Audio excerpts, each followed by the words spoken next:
It's about to go down. Michael Sean and the Takeover Legend Morning Show is back Monday through Friday, 7 a.m. to 9 a.m. Michael Sean, that's me.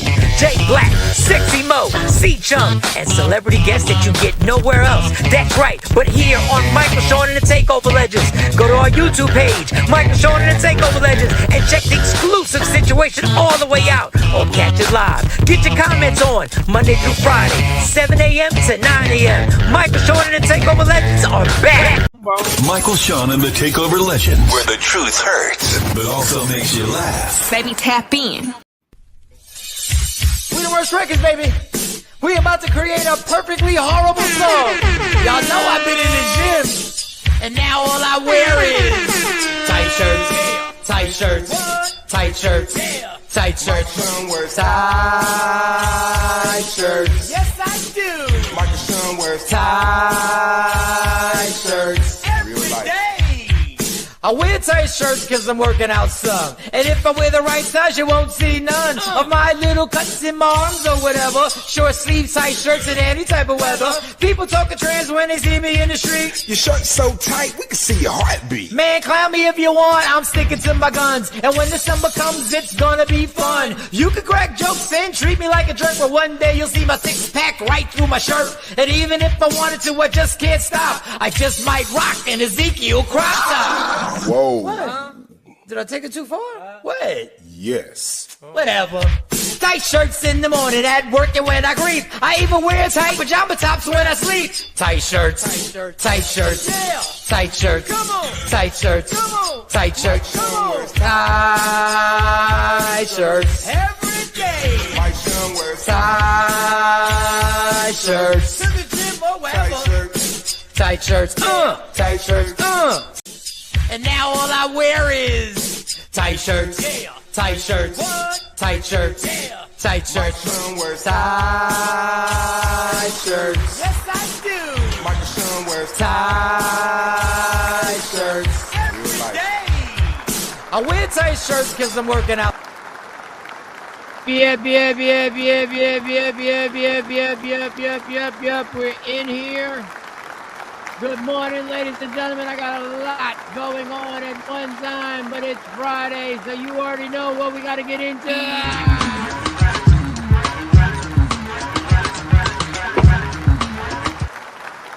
On today's show, you are going to realize that Dr. Aaron Smith, a.k.a. Fearless, may be a medium. He may be a teller of the future.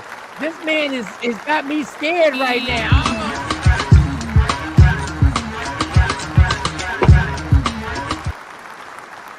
We done made it to another Friday. We're knee deep in a holiday propaganda and people are all stressed out, so just dance, man, dance.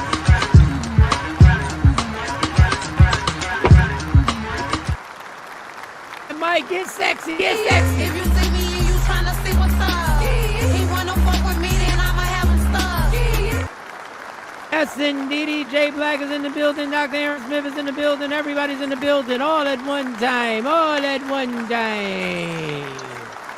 Good morning, ladies and gentlemen. Boy, I got a lot going on. I'm recording clips as we speak right now. I'm trying to download this last clip. What up, Jay Black? How was your night there, dog? Night was good. What was yes? Oh, the dentist. Caden picked. Oh, I was working yesterday, Mike. I was being a parent. Yesterday.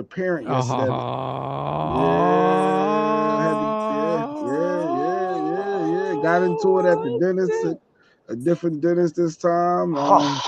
He always riding on them dentists. Yeah, dog. Lady Q had to tap me in on that one. She had to tap me in. So yeah, I had to get into it with the dentist. It's Fearless Fridays. The truth and knowledge is on tap. Yeah, they looking forward to your segment later on. Okay. Yeah, you got to get the truth, all knowledge, and everything. You got to go upgrade, and then you'll be good money. Doc, how was your night? Wait. Lady Q had to tap you in on what? What she had to tap you in on? The dentist. So, but there's a problem. Yeah, it was a problem. See, she's comfortable speaking her mind in certain scenarios and environments, and there's others that I'm more. She got to tap me in. So we had to change dentists, probably because of Trump. We've been going to the same dentist for Caden for the last 13 years since he was a baby.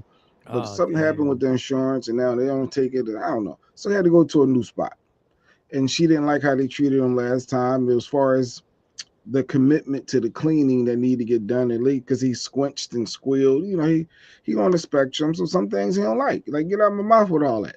So they I just said don't we're like it going. either. I don't Yeah, like it either. I don't like it either. so it was some Especially when issues with the last visit. She wasn't totally happy with how the lady just gave up and didn't do nothing. So she's like, I think you're gonna need to go in and do you. So I was like, oh. So I came in. You know, my radar is up. I'm walking in and they want to do x-rays. Is that part of the process or y'all just trying to get more money? Like, I don't know, but that was fine. But the lady, I guess she felt my energy and she asked, was everything all right? And I said, well, right now everything is okay, but last time, no, it wasn't. Then I said, were you the one that helped them last time? Were you doing the cleaning? And she said, yeah, it was me. I said, yeah, your energy was off last time and you gave up too soon. To have a job like this, you need to know how to be able to handle your clients. And, you know, I was basically reprimanding her. And she said, okay.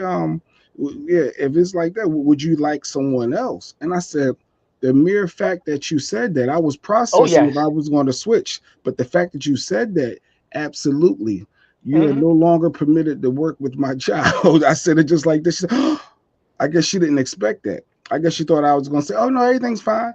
I said, no, I'm Hmm. okay. So then she tells the other lady in the office at the dentist. Now everybody shuts down, Mike. They get quiet because I hear them talking and da da da, and they say everything all right. And they say, oh yeah, he just want another person to help to see if his child is able to adapt better. I said, that's not true. That's not true. that's, that's not true. Don't put what no. So I end Change up your calling her. words. Yeah, I end up calling her. I said, no, she was horrible last time and wasn't effective at her job and gave up. And I just broke it down. And the white lady came over all apologetic and, you know, I had to check people and everything went great. It was a great visit. And I said, well, you're the only person now that I'm working with moving forward. So sometimes you got to let people know, Mike. You got to speak your Oh mind. yeah.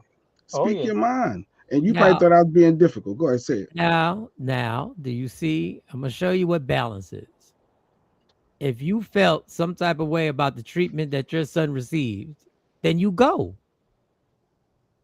I would have done what Lady Q did. If she didn't feel comfortable being the person that had to go, you go. If you feel there's in any way that your child was not treated fairly or professionally, then you jump out the window. Don't mince my words. Correct. Don't talk. He just want to try somebody different. No, that's not true. I was like, Yeah. that's not Well, true. Lady Q said that last time when you were talking about your other visit. She talked about, even when y'all were talking about filling out the paperwork for you, she made mention that sometimes she needs you in that gear and Yeah. sometimes she, does what she does. So she expressed the nature of that balance when we were critiquing you about the whole, issue with the paperwork and calling it for that. So I remember that. She was Yeah, like, no, sometimes I need him to go.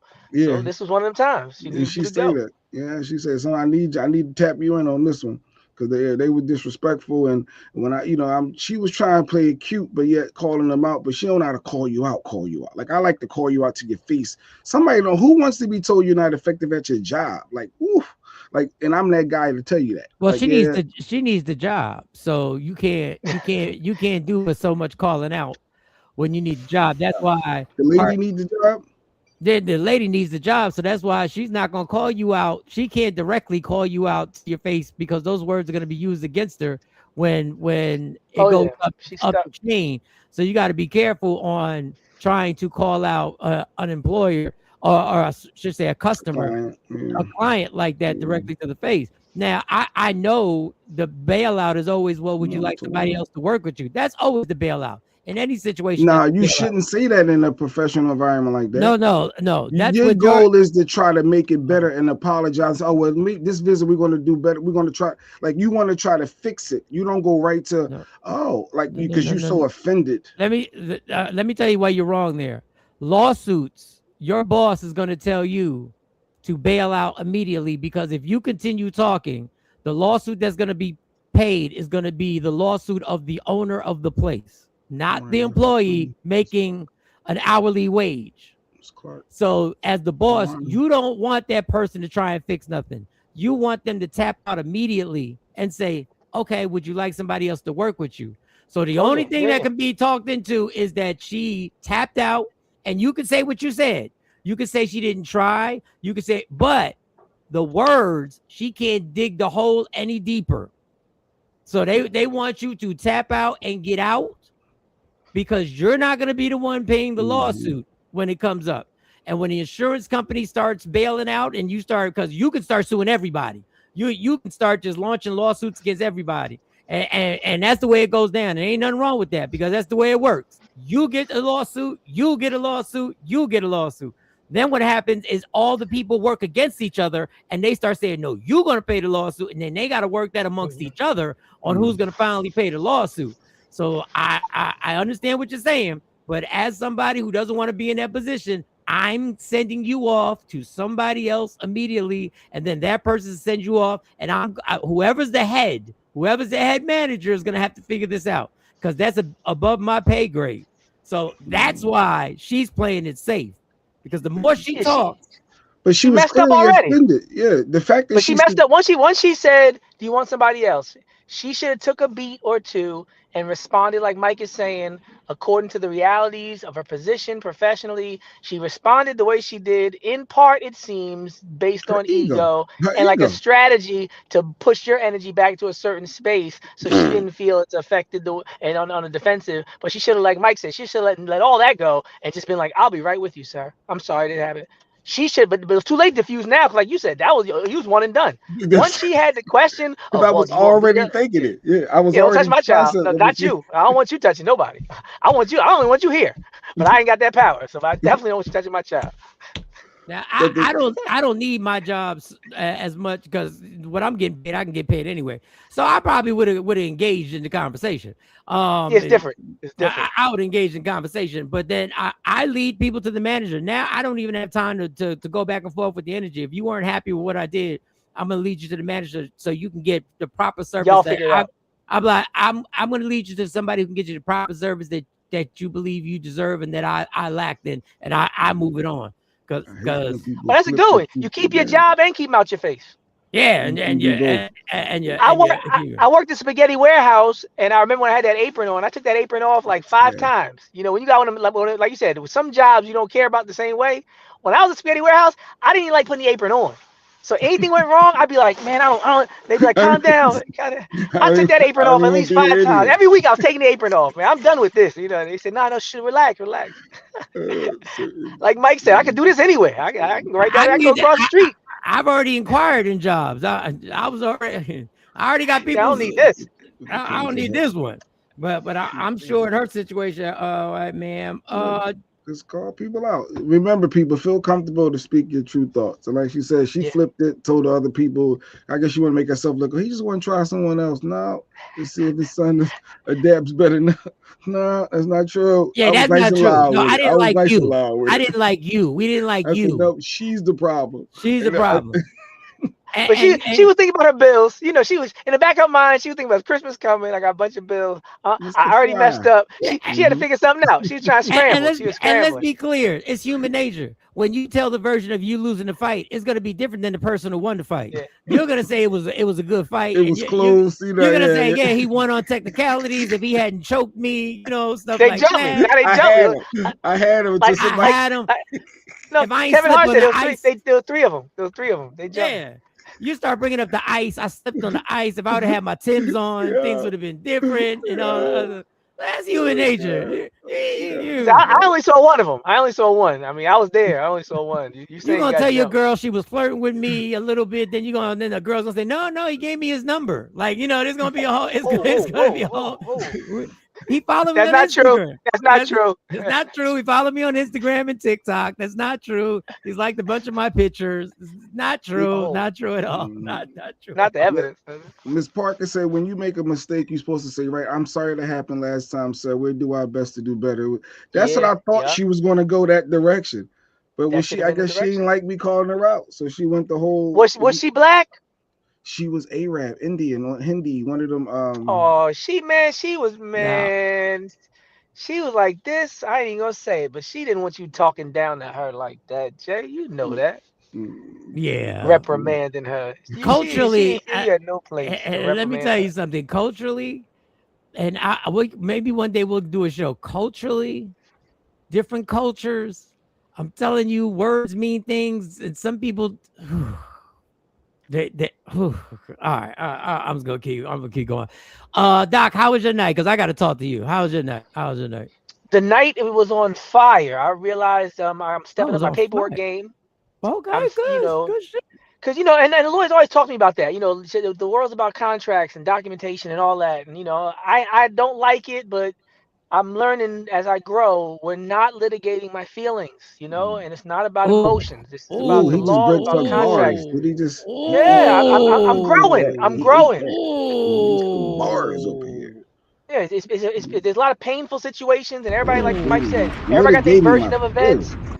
And the more I go into these spaces, it's like, yo, if I'm a judge and I'm doing 20 cases a day, it's like, bro, I know you got a sob story. I know it's the worst for you. I know you have a story nobody's heard before. I hear it all day, every day. Lawyers too. Everybody in there goes through this all the time. And here you come thinking that you want some main character stuff. And that's not even how it works. So even if you do have an appealing story and you bring everybody to tears, that won't change this judgment if you didn't bring your documentation. But I'm learning where it's like, put your energy into these things and move this way. So I'm stopping by the court today. I got a special presentation for the Friday thing that I just made just for the show. And I remember that Steve Martin book, I think it's called, about his life, and it says be too good to ignore. So I just need to really put a lot of energy into like going hard, because I can go hard for a good 5 or 6 months. And I'm submitting my video for the Check for Life. And I'm like, yo, if you just work a good 15 to 19 hours a day like you do when you grind, I know it's going to be fine. I just can't get distracted. No, So I woke up The refreshed. litigating my feelings bar, that can go for a lot, but that was when I'm I'm not here to litigate my feelings. I'm not here to litigate your feelings. I'm still in that one. I'm still in that but all one. that remember, emotion stuff. but remember how he's phrased it. He said it about himself. He said it about himself. No, can I take out of it what I want to take out of it? No. Can I take from it what I need to take He from it? realized we're not litigating my feelings. We're litigating what is being, the law is saying has to happen. And in order for me to get what I feel is my fair results. justice and results, I have to give the evidence, and it's not about my feelings. It's all fucked up. Good Everybody morning, knows Diane, and everybody knows it. I see you, and Mr. everybody Fry. knows it already. If people have been working at the court for 30, 40 years, like, bro, they've heard it all. They got protection orders when people come in there, like, literally, they come running in there trying to get protection orders. Like, the people, running for their lives who come there every day, like me telling you I got treated bad, they just like, bro, we feel you. Like, take these papers, fill them out. I'm not here to litigate your feelings. I'm using the Ash. He didn't tell the judge that. He didn't tell the judge that. He didn't. They like, what are we litigating? He gonna be at 7-Eleven. They're like, no litigating. What are we litigating? I just think it said the Slurpee was $1.99. Yeah. That's what it said. Yeah, I ain't litigating your feelings. I ain't litigating. No, but that's what the sign says. I'm not here to litigate He gonna cut in line. He'll cut in line in front of everybody. They start getting mad. We're not here to litigate feelings. You're not here to litigate feelings. Bottom line is I'm late to work. We dealing facts. He jumped in front of us. The fact is I'm late to work, and I got a meeting I gotta make. That's the verdict. He gonna become the judge. That's the verdict. That's my verdict. That's the verdict. Well, I'm glad Shelly came back. Yesterday, Mike pissed a lot of people off. But I remember at the end of the show. I remember they was like, yo, every time the men, they don't understand. And they call Mike out by name, put in quotes. Shelly, I said I love you. Yeah, we ended on a good note. We ended on a nice night. Yeah, I mean, it's what it is. Jay Black can't always be the bad guy. It's just gonna happen. Well, when I'm the bad guy, when I'm the bad guy, it never has people in their emotions and feelings to the degrees. Wait, Jay, why are you lying? Why are you people lying ain't directly? never been like, yo, I ain't listened. No, you'd had the Bill Cosby. Yeah, I ain't gonna bring it back up. But you done had 2 times where you really got people. People ain't never been that mad at me. And guess what? I keep it consistent. Y'all enjoy the show because of my energy, so I keep it consistent. That's what it is. I give everybody. Cypher has been blazing mad at Dr. Aaron Smith to the point where we've had to de-escalate shit. No one ever been that mad at Doc like they were mad at you. No one has ever made videos and sent it out in a group text making videos. So please stop trying to add Wait, fire what? to it. No, I'm just saying it was yes, Tawana. He pissed a lot of people off yesterday. Even K-Day. K-Day don't get mad. Shawty don't never get mad. He pissed a lot of people off, but we're gonna move on because here I go bringing up old stuff. Because I'll go back in on it. No, I know you. No, please. No, I'll go directly back in on it. We're moving on. You No, got a lot. please. No, please no. We got other stuff to get over. Like that's part. Like this is the thing. This is Right. This is the parameters of. Mike, we're not here to litigate your feelings, Mike. Let me tell you the parameters of the show. Let me tell you what the parameters of the show. There are no parameters. That's funny. If you have a feeling, and you state something, you state it. And I'm not gonna get into the whole thing how words get misconstrued and statements that you make beforehand get ignored, statements that you make afterhand get ignored. But it's cool. We're good. We should. I'll send the video. Yeah, JB reading people's text messages that they didn't even want public. Nah. He be reading them and then starting a fire between two people on our show. Since you really want to get into it, you be starting a fire between two people on the show, and the text message wasn't even supposed to be read publicly. Put 20 on 10. Now that hyping it, sicing it, gassing it, capping it. Gassing it. Let's keep it moving. Now, Doc, I'm just gonna tell you what I need. I'm gonna ask you a favor. I'm just gonna ask you a favor. Oh, please. Yes, sir. If you have any predictions about me, don't tell me. If you have any, pull me to the side. It's like, Mike, I feel that I feel my internal litigations. Because first it was the Trump and the Trump administration. Oh, yeah, we knew that. On you talking about just sit back, y'all. Just sit back. And we got people in an administration that have been caught lying directly on tape, have lied. Kristi Noem is the first one that may be the one that's about to take the she might be the scapegoat that's about to be the scapegoat of all scapegoats. Then Peter Hegseth. Yep. He's another one who's been and that's falling apart. But damn it, yesterday, you said when it turns around on 50, I'm just going to sit and watch. 24 hours. I used to say it to my wife. I used to be like, 24 hours later. I told you, 24 hours later.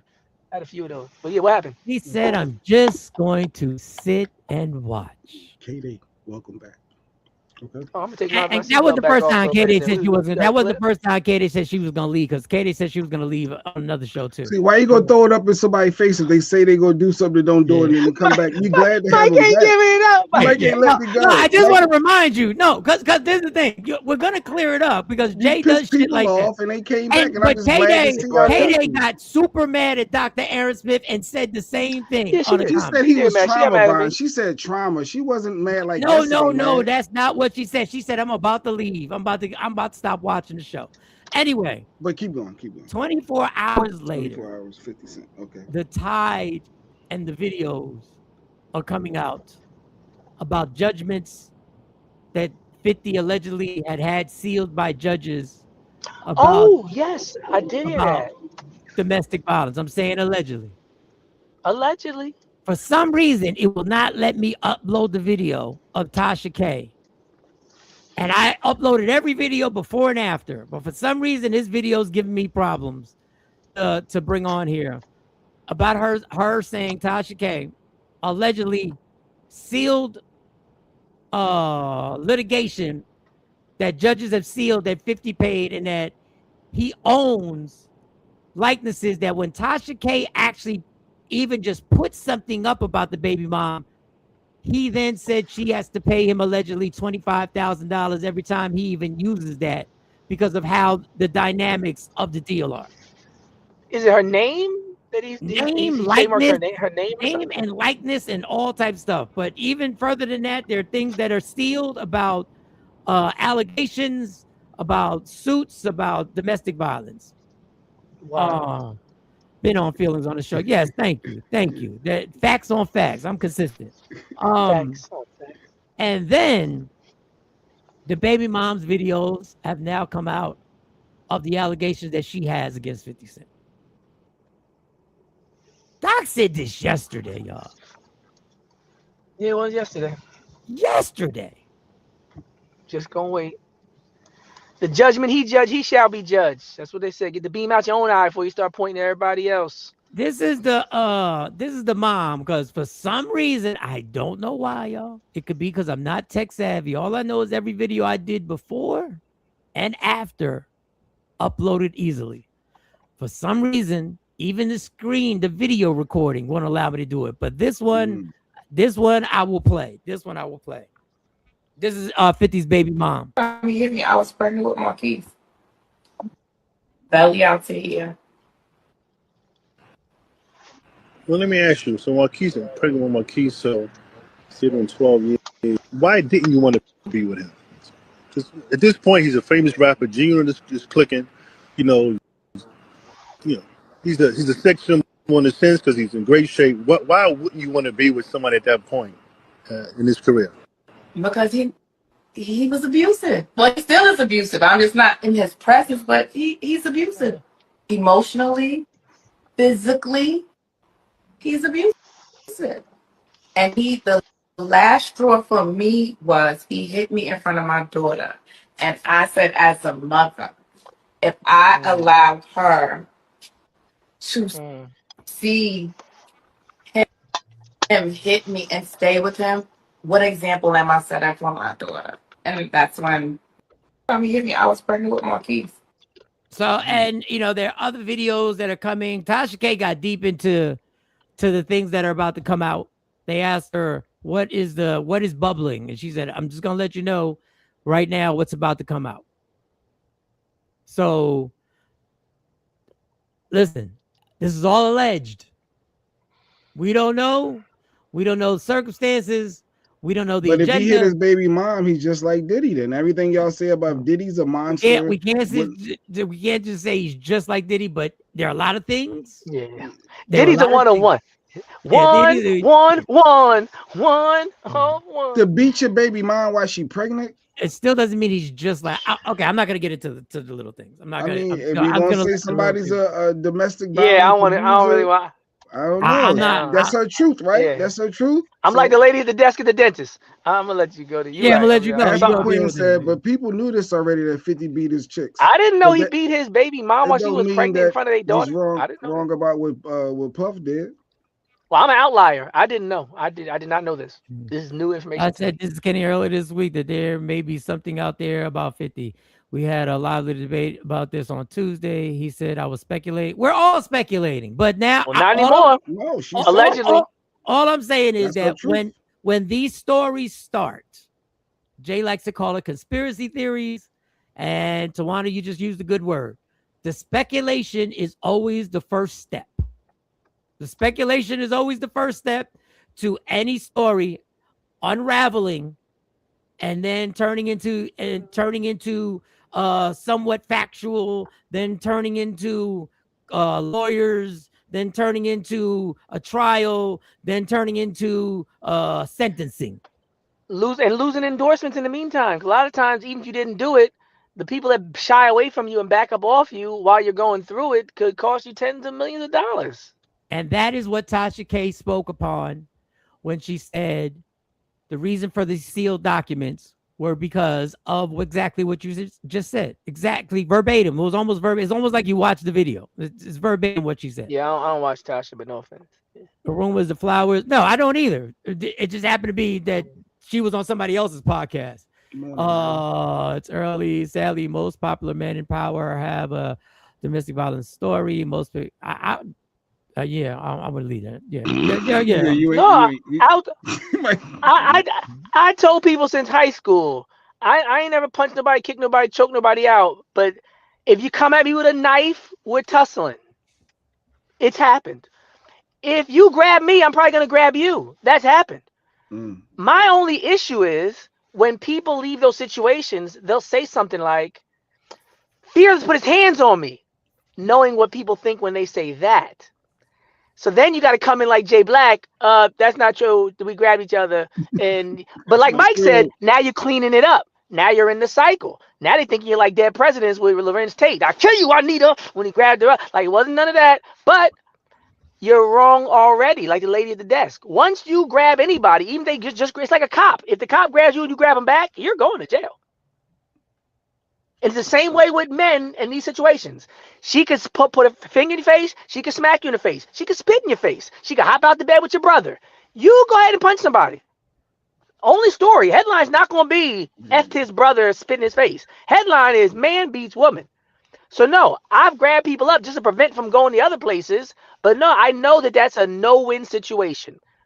Charged with a literal knife. You know what people say? Yo, you put your hands on her. So yo, she's trying I to pushed her off of me, and then she fell. No, too late. Already done. That's the end of the story. Stop right there. Turn around. Hands behind your back. And when she fell, she scratched her arm. That's what that. You done. So you're right. The commenter was right. A lot of people do have them stories because. And let's be clear. We don't know how it's one-sided story. We don't know what the argument was about. We don't know what escalated. We don't know. I don't know. All I know. But the fact he never even touched this topic at all in all these years, like on any level except to accuse other people. Because some people share their testimony. Like I tell people all the time, I'm an imperfect vessel. Like you get my wisdom, you get it from an imperfect place. Don't never let nobody say he punched me in the face. I saw him do this. Yes, I did it. I did it all. But he's not presenting that side in a way that makes me a little more suspicious. Like even R. Kelly would talk about his flaws a lot more than this. You know, like. The way he was talking during that documentary rollout, I wouldn't have thought that these allegations even existed, true or not. But let me run inside so I can be upgraded. I got a special presentation that's about 50 and stuff too. I got some of that also in the presentation. And let me say before you go. Okay. Oh, real quick, because I want you to be here when I make this announcement. The Michigan football coach. Oh, let me go in for that. Let me go. I'll hear y'all. I'll listen. But let me because y'all saw my explanation yesterday on what happened, and we didn't know. We didn't know what happened. Everyone is abusive. Like, y'all saw my explanation about the former football coach of Michigan before we had all the details. I sat up here and told y'all what happened. I told y'all that side chick and that main girl, and there was something, and that was basically this dude had basically broke down because everything had come out, and there was something, and that's exactly what it was. That was exactly what it was. Y'all ladies, the truth came out. So the truth is out. Ladies, y'all were spot on. Y'all were with me. Don't forget that part of the show when we were all like, yeah, dog. Yeah, that whole I'm gonna unalive myself and I want sympathy because I got these. No, your whole world, every lie, not every lie, but the big ones all came out. I'll play the clip. This is the clip of what was exposed that is now national news, and everybody hears about it. And these two white dudes just had an affair. The coach of Michigan had an affair with a staffer. People are upset that she's being outed, but I don't know. She's a main player in this, so I don't know if she should be off in obscurity. You know, she is an adult, but he is married. He has 3 to 4 kids from what I've heard. Hooked up with her with an affair. Got her pregnant, forced her to have an abortion, did pay for it, doubled her salary at the University of Michigan as a staffer. Michigan finds out, obviously. They fire the coach. Coach gets into an argument with his wife yesterday. I can only imagine it's about this. I would only imagine as your world's ending, you're losing your job, your wife's finding out. Why catch a charge on top of it? So he tells his wife he's going to kill himself. So then he goes to this girl's house. He goes and breaks in and puts a knife to his throat and says, I'm going to kill myself, but I'm taking you first. Oh my goodness. It was something along those lines. The guy got arrested, so I don't know what happened there, but he ended up leaving, and they ended up picking him up, I think, around a church that was in the area. But that's kind of like the Cliff Notes version of what happened yesterday with the coach. So the wife found out everything. The man was having an affair, say allegedly, with the staffer. The staffer gets pregnant. He convinces her to have a procedure to get to end the pregnancy. He then doubles her salary after that. 55% increase. A 55% increase, which is huge no matter what you're making. Yeah, no matter. Yeah, right. More than half. Somebody, in my little job, somebody give me a 55% increase. Let me tell y'all right now, Cash App Friday, I might be sending y'all Cash Apps if I get a 55% increase. Cash App Friday for the Takeover Legend community. So he couldn't have been going through it mentally to having that breakdown and knowing his life is about to be ruined. And that's enough to make you want to. That's why I said the mental health is real. It can make you spiral. It's called you're caught. And some people ain't built for the situation of getting caught. Everybody's mental stability is challenged when you're caught. And yes, ladies, y'all were all y'all with me. I said we were right. Queen said I was with you on that one. Shelly was like, "Yo, I was with you on that part though, Mike, yesterday." Yeah, we were. And this is why I gave the advice. This is why I gave the advice. When your world gets turned upside down, don't do nothing. You got to let the damage happen and just fall back. You got to wait. You got to wait till all the pieces fall to where they're going to fall. And I got to remind Dr. Aaron Smith that I got to remember. All right, Doc story. I got to tell. That's why I wanted him on here. I got to tell this Doc story. Yeah, he couldn't say that. I think he can still hear it. When all the pieces fall, you got to wait till the earthquake happens. Mm-hmm. They can't fix a city while the earthquake is going on. Mm-hmm, true. They can't fix a town when the hurricane is happening. So let it settle. You got to wait and go like, okay. And you got to sit there and you got to wait till, all right, that's fucked up. But you're still thinking you got a chance to get out of it. And sometimes when people use that line of I'm a commit suicide or whatever I say, whatever is called, whatever the proper word is, you think that can work? Unalive yourself. People think that can work. That could change. Somebody say, "Oh, you really? Oh, well, I'm not gonna do. I'm gonna help you. I'm gonna go take it easy on you." So you think sometimes that could work. No, and listen, I'm not gonna say you're wrong on that. I'm not gonna say you're wrong. I'm just gonna give a different perspective. Because you don't want that on your conscience if he did do it, and then so you do pivot sometimes. This is when people who panic. These are the types of people, in my opinion, who panic the worst and make things worse. These are the people who make things worse and fuck things up worse even more. Are the people who have been able to dictate everything in their lives, the people who have gotten what they wanted, and the people who have been the puppet masters. When everything falls apart, puppet masters don't know how to handle that. They've never not been in control. So they're so spoiled that they get what they want all the time, that as the shit is falling apart, they say, I can stop it. I can stop it. No, you can't. No, you can't. Your wife's leaving you. That's it. She's taking half your money. Yep. You're going to pay child support. Yep. The job is gone. Yep. Zero empathy though? Zero? No, there was zero empathy for me. I have zero empathy for the shit I put myself through. I did that. I screwed up my relationship. I screwed up my job. No, I don't have empathy for you because I may not have been making $5.5 million, but I know I have to take responsibility for fucking this all up. But back to my point, the people who are always dictating and always manipulating and always get their way and have been put in a situation where they're always the big person on campus and metaphorically the big person on campus in life. Those are the people who try and fix it as it's happening and try and patch it up and think, if I say this will stop everything. No, it won't. You don't control this. Have you ever been in a situation where you felt like you wish you could reverse time? You can go back and do something over, and you trying to say, this is not who I am as a person. I want another. Like everybody been through that. Yeah. So you gotta have some empathy, right? Like that's why I'm just saying, like, I don't. And as a black man, there's not a ton of black coaches in college. I don't don't care know how. about that. I don't care. None of that means shit to me. The head coaching job means nothing to me. I don't care about football. I don't care. I don't care about your college. I don't care about no. You got to sit down and wait till everything has crumbled.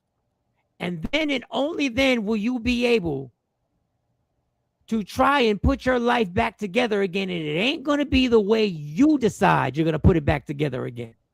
You don't get to decide how these people are going to react. Just shut up and wait till you're caught. You're caught. You can no longer manipulate anybody's feelings. You have no leverage. The leverage that you used, the superpowers that you had, you used them for evil. I did too. You used them to get over. You used them to hide your lies. You used them to be able to manipulate. You used them to be able to manipulate other people, to get them to do what you wanted them to do because it benefited you. Put itself in this situation. I'm just shocked that nobody got love for this dude to try to, because we all been there and wish. And so it's like, dang, no empathy. You've been in that situation before where you wanted to reverse and do something different and you couldn't, and you want another opportunity to make it right. Yes, you screwed up. Yes. And but if damn, you hear, no empathy. And if you hear nothing else, hear this. I relate to being that type of piece of shit person because I've been that person. I can relate to being that piece of shit type of person, morally, with a lack of character. And he left evidence with a baby. Rashida said, "You dummy." Well, he didn't. Well, yeah. I mean, I guess having an abortion, you can track that. You can track. Well, you don't know if it's his. That don't necessarily mean it was his. The amazing part, but I want to once again say That's this true. before I say. I ain't here to litigate your thoughts. It could affect you. Muted, Doc. But I want to just give me a minute. I want to repeat this. I want to repeat this, and I want to repeat this clearly before I give any other opinion. I can relate to the piece of shit person that he was. And a lot of people don't want to deal with that. They don't want to deal with when you acted just as fucked up. So before I give, I've already given an opinion. This your therapy moment when you coming clean? Because I don't want people to think I'm saying this as I'm holier than thou, or I'm saying it from a pedestal. I'm not. I'm saying it because I was right there with you, dog, manipulating everybody around you to get what you want on your selfish needs and feeding your selfish fucking ego because you thought you was the shit and you were untouchable. I've been there. No, I wouldn't have the same energy if he was white, Miss Clark, because they always have an advantage. As a black man, I don't. So if I screw up, I want some empathy. But just keep going, right? I can't give you empathy when I listen. Empathy. You want to give him empathy? Give it to him. That's what you choose. Because we make mistakes. Yes, he screwed up. Give him opportunity. Like his life could be ruined and over. Like get it. He spiraled, and when we spiral, yes, it's consequences to our actions, and we got to figure it all out. So if he threatened to unalive her and she really believed it, we can go down that road. Yeah, I don't know. But don't say it like that. See, that's the down. That's the downplay. That's the. But you just said that he was spiraling, so you can see somebody saying things that they really don't mean, just trying to. It's like you're tricking her into getting an abortion. Like, but you know what he really did mean by that. You know what he really did mean by that. Trying to scare her. He meant those words to manipulate again the situation. Yeah. It was his last grasp. Yeah. You were acting as a piece of shit person at the moment. You were going strictly for your survival. I've been there. Now to Doc. And I'm going to share this. When I was in the middle of one of the lowest points of something that I created, a moment that I created, that I fucked up, that my selfish wants and needs. And yes, I will add my addiction, but I'm going to go to my selfish wants and needs and my disrespect for everybody else's feelings. I got myself into a situation. I'm going to leave it right there. I was at the radio station with Doc. Doc said, Mike, don't go nowhere except directly to where you have to go and confront this. Oh, yes. He said, don't go nowhere else. Yeah, the song was out and everything. He said, go directly and confront this. Don't go nowhere else. jump in that car, go directly there and deal with it. That's exactly what I it's very rare that I've listened to a person's advice verbatim. But I listened to it verbatim. And I had to face everything that me, Mike, no one else, not the liquor, not anything else. Not Mike decided that he was feeling himself so much that he could do whatever the hell he wanted at any moment, at any time. And I had to face it.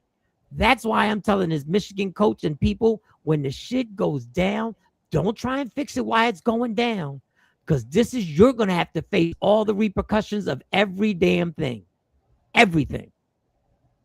And until every rock is falling and everything, then when you're at ground zero, then you start to rebuild. Because until then, you're just going to screw things up more. The more you try and patch it up, the more you try and manipulate this, the more you try and manipulate that, the more you try this, you're going to make it worse. Let it all fall. Let it all. And guess what? There's a chance, in my case, you could wind up at 54 years old in the bedroom that you grew up in, starting all over again. That's a story. That's a testimony for us. Yeah. Full circle, right? Full circle testimony. And you got to start from the beginning. Now, for me, whether you believe in God, if you don't, that's on you. That's where you go. Oh, he's still breathing. He's still in the game. And now you got the wisdom. And now you know. You're a whole other person at that point. Ain't no time for it. So, listen, we were right. But I maybe I know Little Rod had the bad boy hat. Maybe I should put on the villain hat for today, since Mike had it on yesterday. I missed a little bit of the segment. Are we keeping the same energy about mental health, about a black man who talked about killing somebody, as we did with the scenario yesterday when we talked about a woman actually killing her children and being a monster? Because are the comments consistent? Because I remember yesterday we were talking about the black woman who kills her kids hypothetically being a monster, and people, the capes was flapping. Not a monster, mental health. You don't know what she went. Mm-hmm. So now we have a black man who didn't kill nobody, who just talked about it. I don't even know if I heard, has mental health come up yet? No, nobody typed mental health today. I just want us to be consistent, and there's a possibility that there might be, see how I preface this? Some inconsistencies between what people were saying yesterday about a hypothetical murder of babies and an actual talking about an unalived. Just want to put that on the record that I don't see the consistency. Maybe it's me. Sean said, well, it's different situations. Oh yeah, okay, maybe that's put Billy Edwards. Put Billy Edwards back on. Put Billy Edwards back on. What else you got? Billy Edwards said, ain't nothing wrong with a fuck around and find out moment at your 50, in your 50s. Real talk, Billy J. Because trust me, I even from that, even after that, I didn't learn the manipulation continue. But what Doc said is what Doc said. I mean, hey, I didn't hear mental health today. It sounds like a mental breakdown when you're grabbing knives and running around talking about killing yourself and other people. It definitely sounds like a mental health issue. You could be a piece of crap with a mental health issue. We talked about that too. Two things could be true. You could be a cheating, lying, deceiver, manipulator who also has a mental health breakdown. Both could be true, but we only seem to be focusing on.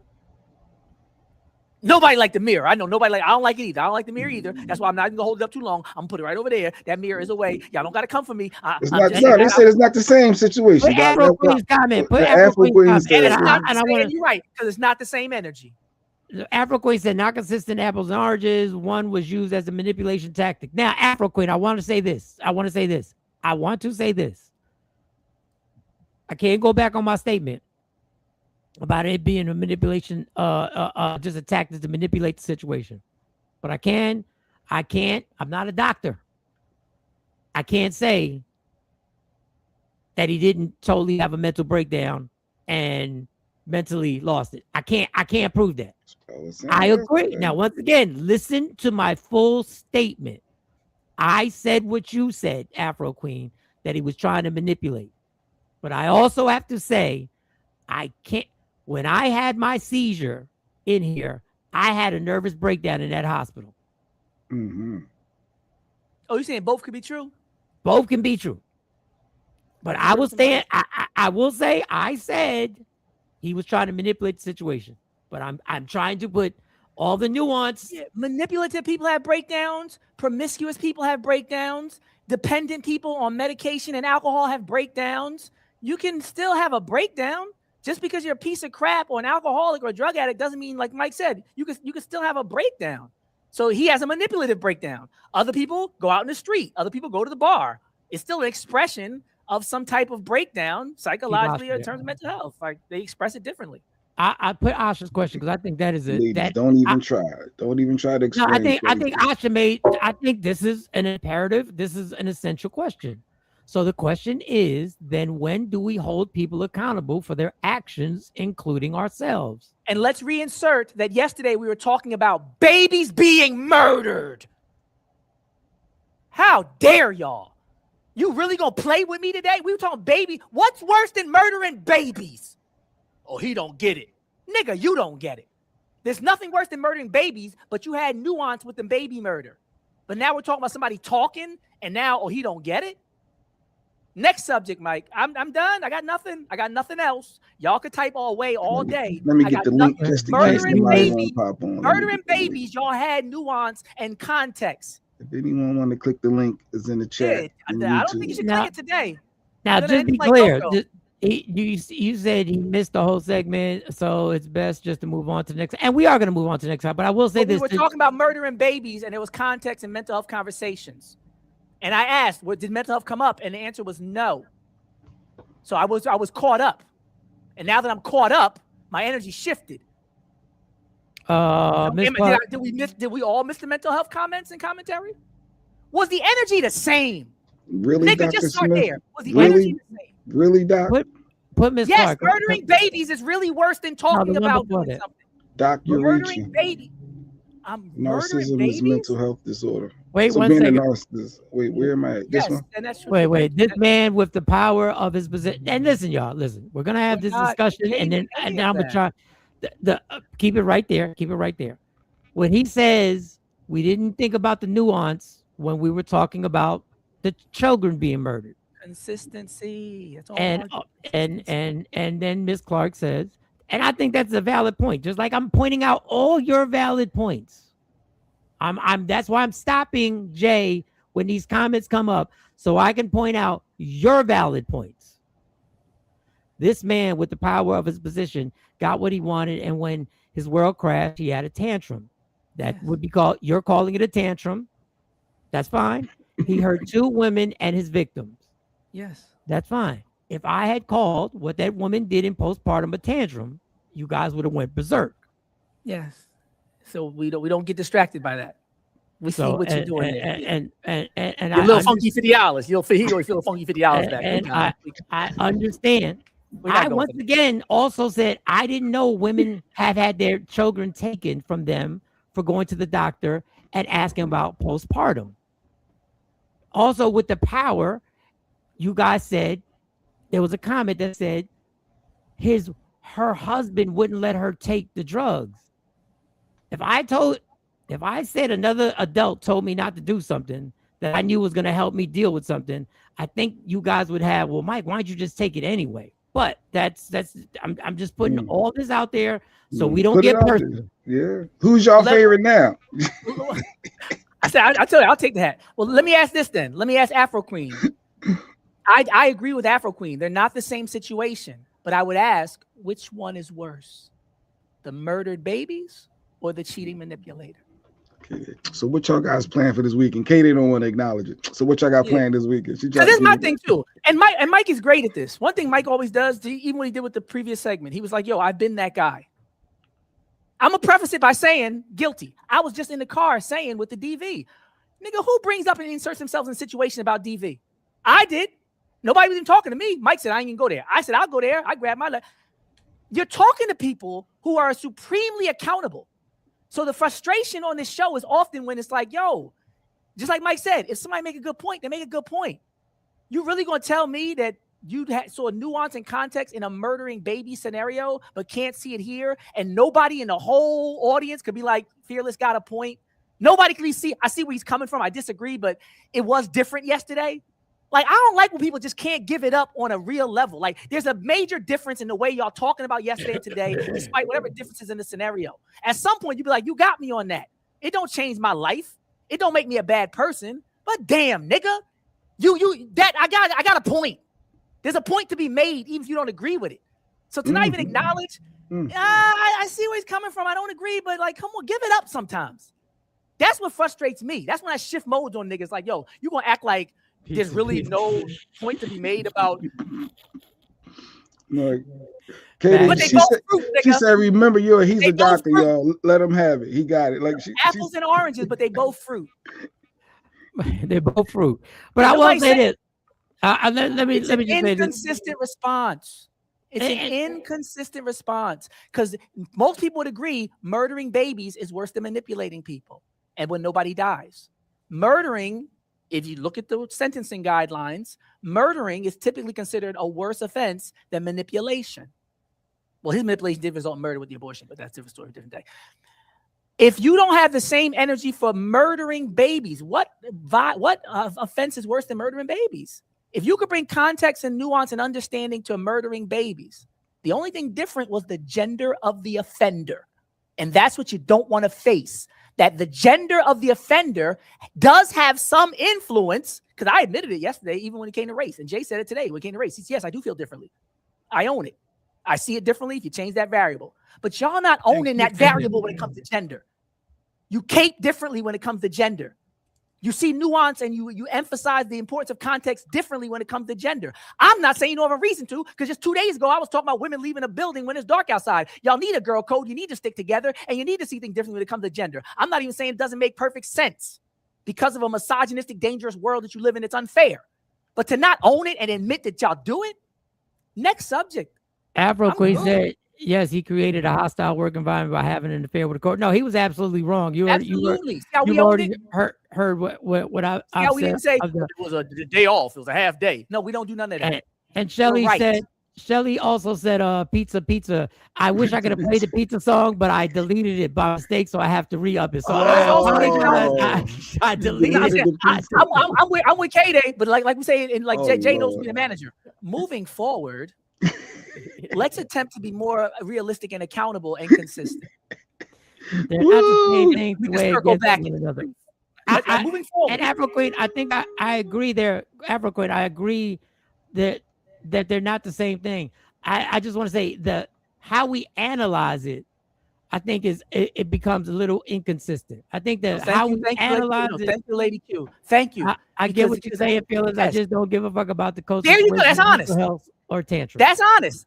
To say in this situation, I don't care about all that is very different than acting like, oh no, it's the situation that's making me act different. No, one you care about, one you don't. And you have that right. Every adult has the right to care about what they feel like caring about. Just be real about it. Thank you for being real. I see she didn't agree with me. I'm not saying agree with me. I'm not saying see the way I see it. I'm just saying be real about the facts and the difference in the expression.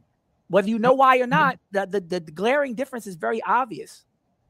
All right. So I appreciate it. So I want to move on to this. I'm going to personal. As a comedian, there are certain things that are funny that have happened in my personal life that no, we just covered that. I'm glad you put that up. Maybe they just don't agree with your point. You don't have to agree with me. Not everybody's going to agree with reality. You're entitled to your own opinion, not your own facts. The facts is there was inconsistencies in the way that was covered and responded to, despite the fact that one was more extreme and the baby murdering was the one that was more extreme. Okay, so people don't like being held accountable. Nobody likes holding the mirror up to nobody. And when a mirror gets held up, it's a shame when we know how people are going to respond to a segment based on the gender of the people we're talking about. I don't like it. To me, that's whack. You're like, here they come. Here they come. And y'all do cake for women more. Y'all do in the comments, in the chat. Y'all do cake for women more. That's like saying we cake for black people more. I do. I probably cake for men more. Man, I do. We all have biases. They're exhausted. Okay, all right. It's like Kevin Samuels with the accountability. Like, why can't y'all just take some accountability? Damn. All right. Well, I see why he's single. See, now she's taking shots. Same insults, guilt, and not taking accountability. He said it's called sign language. Shame, insults, guilt, and not taking responsibility. I just said Kevin Samuels. I love y'all though. I just said swear, Kevin this is Samuels. great. They call it sign language. Shame, insults, guilt, and not taking responsibility. Yo. Women go straight to sign language when you try to hold them accountable. Rest in peace to Kevin Samuels. Y'all niggas is predictable. All right. This All right, under 6 foot nigga. That's why he's single and short. Who Like, hurt you? That's a way to laugh.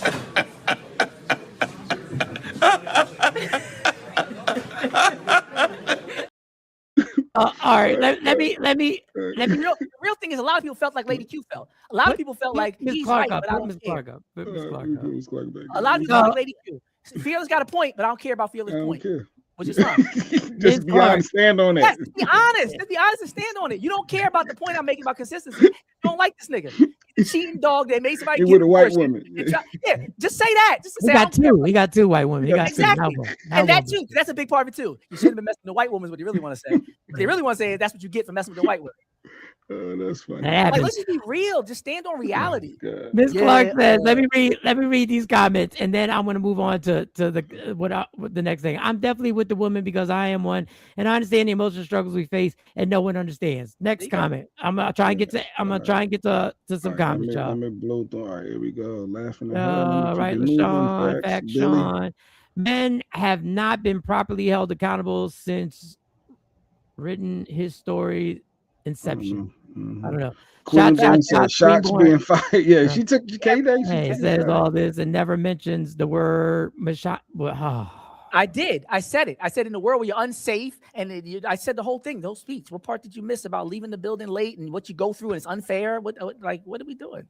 Your support for Kevin Samuels diabolical. It wasn't support. It was an acknowledgement that he came up with a phrase that applied to the situation. That doesn't mean you're supporting people. All right.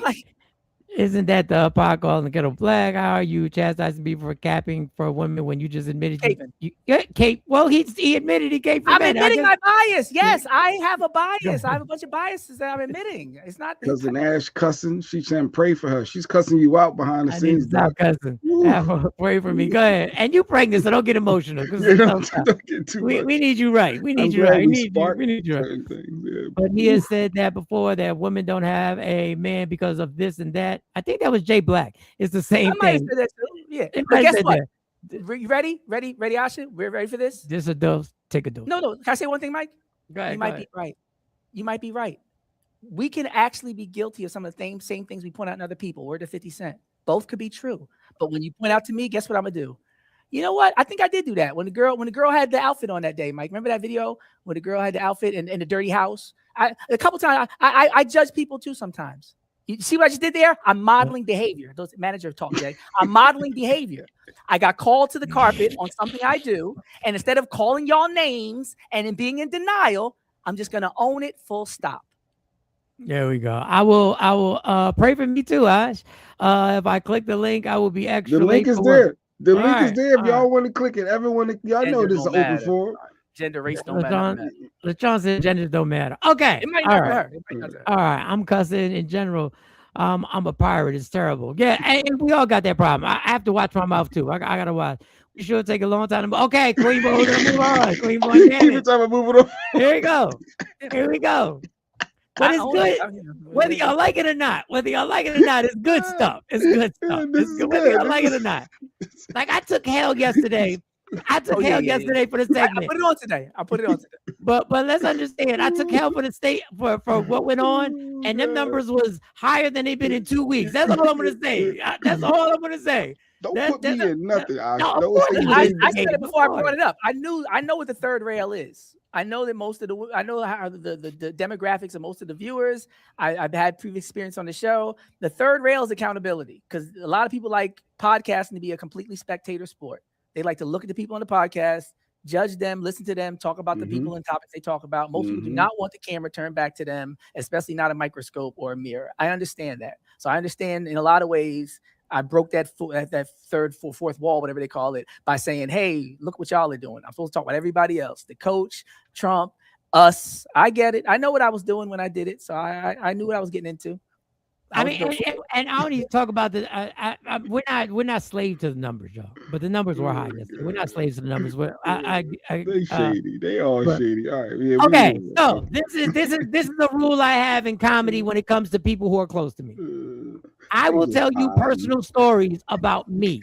I will tell you personal stories that I think is funny, and I will tell you personal stories about me. Okay. There could be some funny shit that went on between us three. I'm not telling their personal stories, Thank you for that. even if I was included. Yeah, thank you. Even if I was included, I'm not telling those stories. I'm not dragging people into transparency by saying I'm being transparent, but at the same time, I'm dragging others in to be forced for their transparency to co-sign. This was supposed to be a diss to Marlon Wayans. I didn't take it as a diss. 50 posted. I didn't take this as a diss. I took this as, Marlon, why would you say this? Why would you say this? So Marlon is interviewing. I don't know if he was guest hosting for Stephen Colbert. I don't know if he was guest hosting for the Jon Stewart show. I don't know, but this was one of the times they had him guest host, and he had Omar Epps on, and he decided to tell a story about him, Omar Epps, and Tupac. And this was the story that he decided to share for millions. All my memories is like, I remember when you fell asleep and Omar sleep with his eyes open like that. Yeah. And me, him, and Tupac Shakur was hanging out because y'all did Juice together. Oh my goodness. And Omar sleeping you really like bring this. this up? And what people don't know about Pac is like he was a funny dude. He was a funny Omar dude. sleeping like that, and Pac went and took his balls and put them out and put them right near Omar's mouth, so it looked like Omar's like there.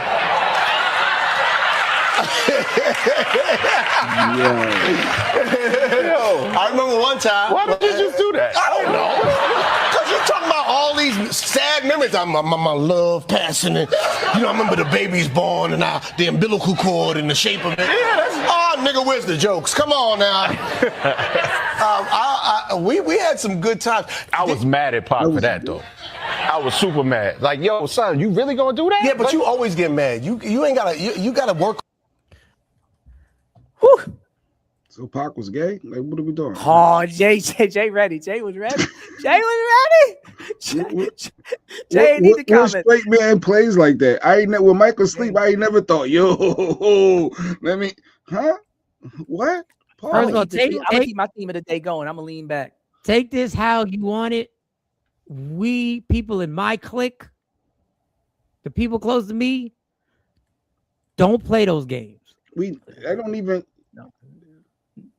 don't even come across like what?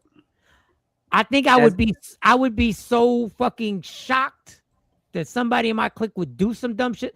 First of all, if I saw it taking place, I would have put an end to it. Yeah, around me. What you doing with your pants, dude? What's going on? Like, I don't understand. Right here. That's a crazy story to share. So I guess every story ain't meant to be shared. Huh? Oh, that one is. And I'll tell you why it's not meant to be shared. Having some good times. What? That would you consider that good times? Like, and I'm gonna tell you why. Good times. And that's my point exactly. What I'm about to make.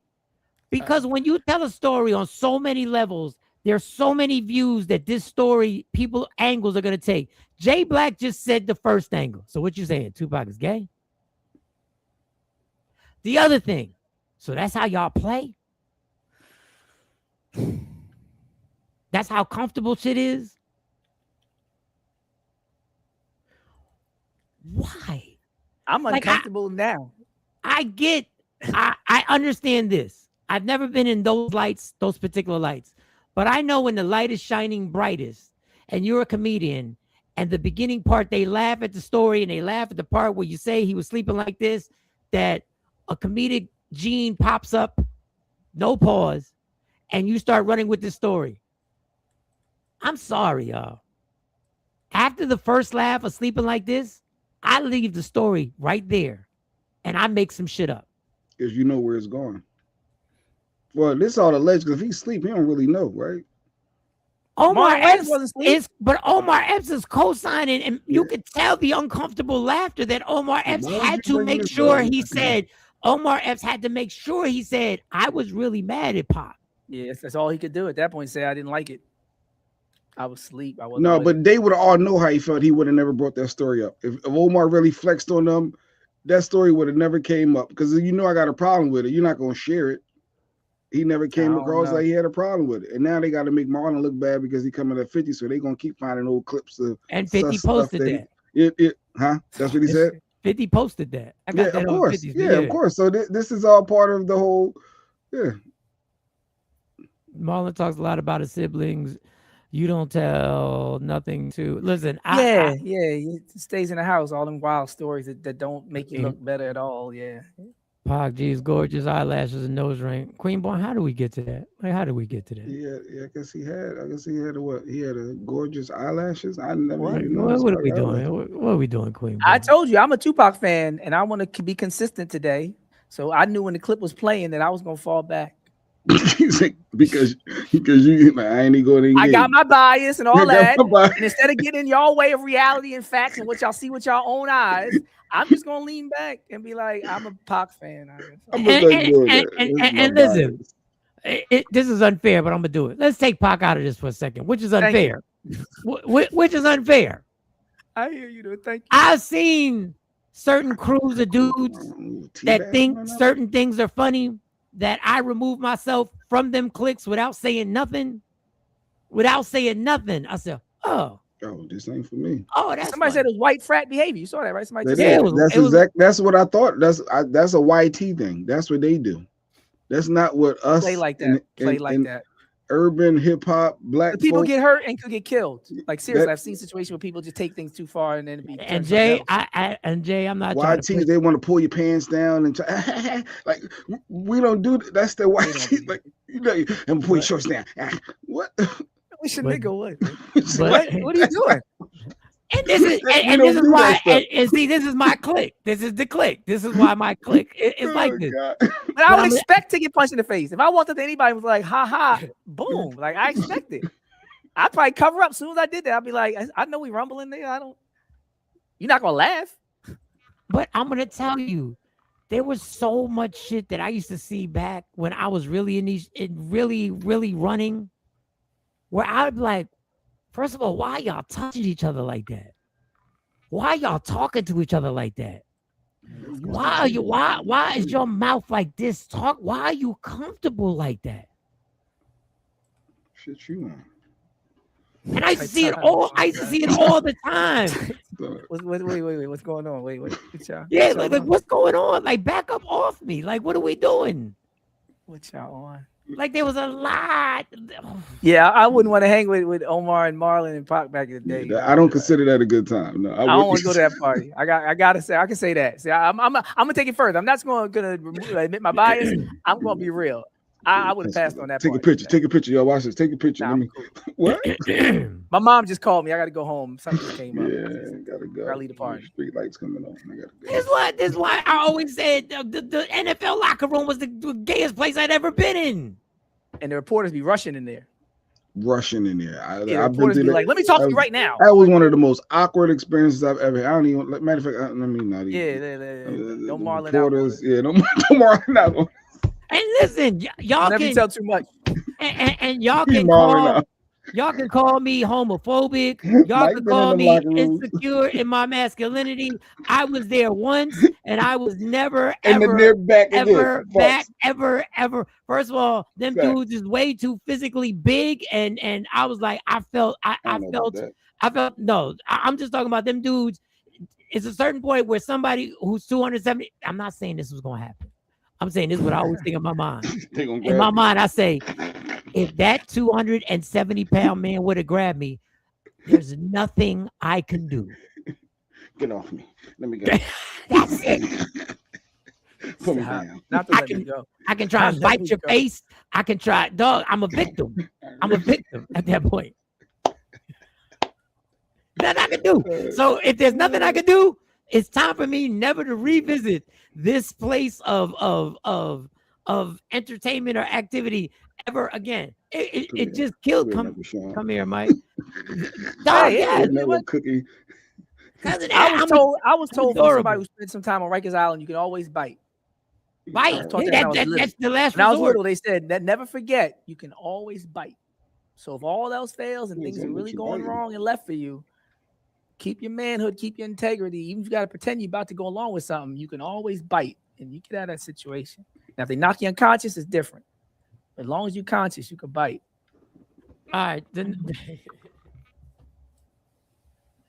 Hold on. Real quick. This is the no segues on there. We're gonna go into Kristi and all those. And Jay, if you got clips, let me know if you got any clips. Yeah, I got several if you ever need them. I just, and then because I gotta. It's funny. I'm gonna be transparent. I gotta run and take this trash out. I forgot the trash. I gotta run and take this trash. Yeah, I got mine out. I just looked at. I can see the trash. He said I gotta take the trash out. What in the world? I said, "Oh shit, the trash." You could have just said I gotta step out for a minute. Nah, I just gotta let y'all know. I see. I ain't dragged nobody in. I ain't dragged nobody into my transparency. I ain't dragged nobody in. And he ain't shared too much. He ain't do the Marley. He ain't say, "What's in the trash?" You know? Jay Black throw some stuff in the trash. You know, me and Jay Black take the trash out together sometimes. What the fuck are you talking about? You grab one hand, I grab the pause. Stop that. No. All right. I'm gonna ask y'all a question. Is this racist or just dumb? Why is it I don't like saying yes, ma'am to a white woman? Yes, ma'am. Just like I don't like them calling me boy, even if they saying it term endearment, like that's my boy. I'm like, no, it ain't. Yes, ma'am. Yeah, you can't say context. It's nuance. Is it because I realize when any Hispanic lady, any black lady comes in, I have no problem saying yes, ma'am. I have no problem saying ma'am, but don't forget to take the shower curtain. You always talk about your backdrop. Go find your wife. That's why he ain't got no. That's why you single. No. He said, "No, I got me a snow bunny." No, Coco, that's why you single and married at the same time. What? No, keep going. You gonna lose your train. The male side is married. No, the black but why? Side is single. But can y'all relate to me that it feels like one time I slipped up and I said yes, man, to a white lady, and why did I? Am I racist?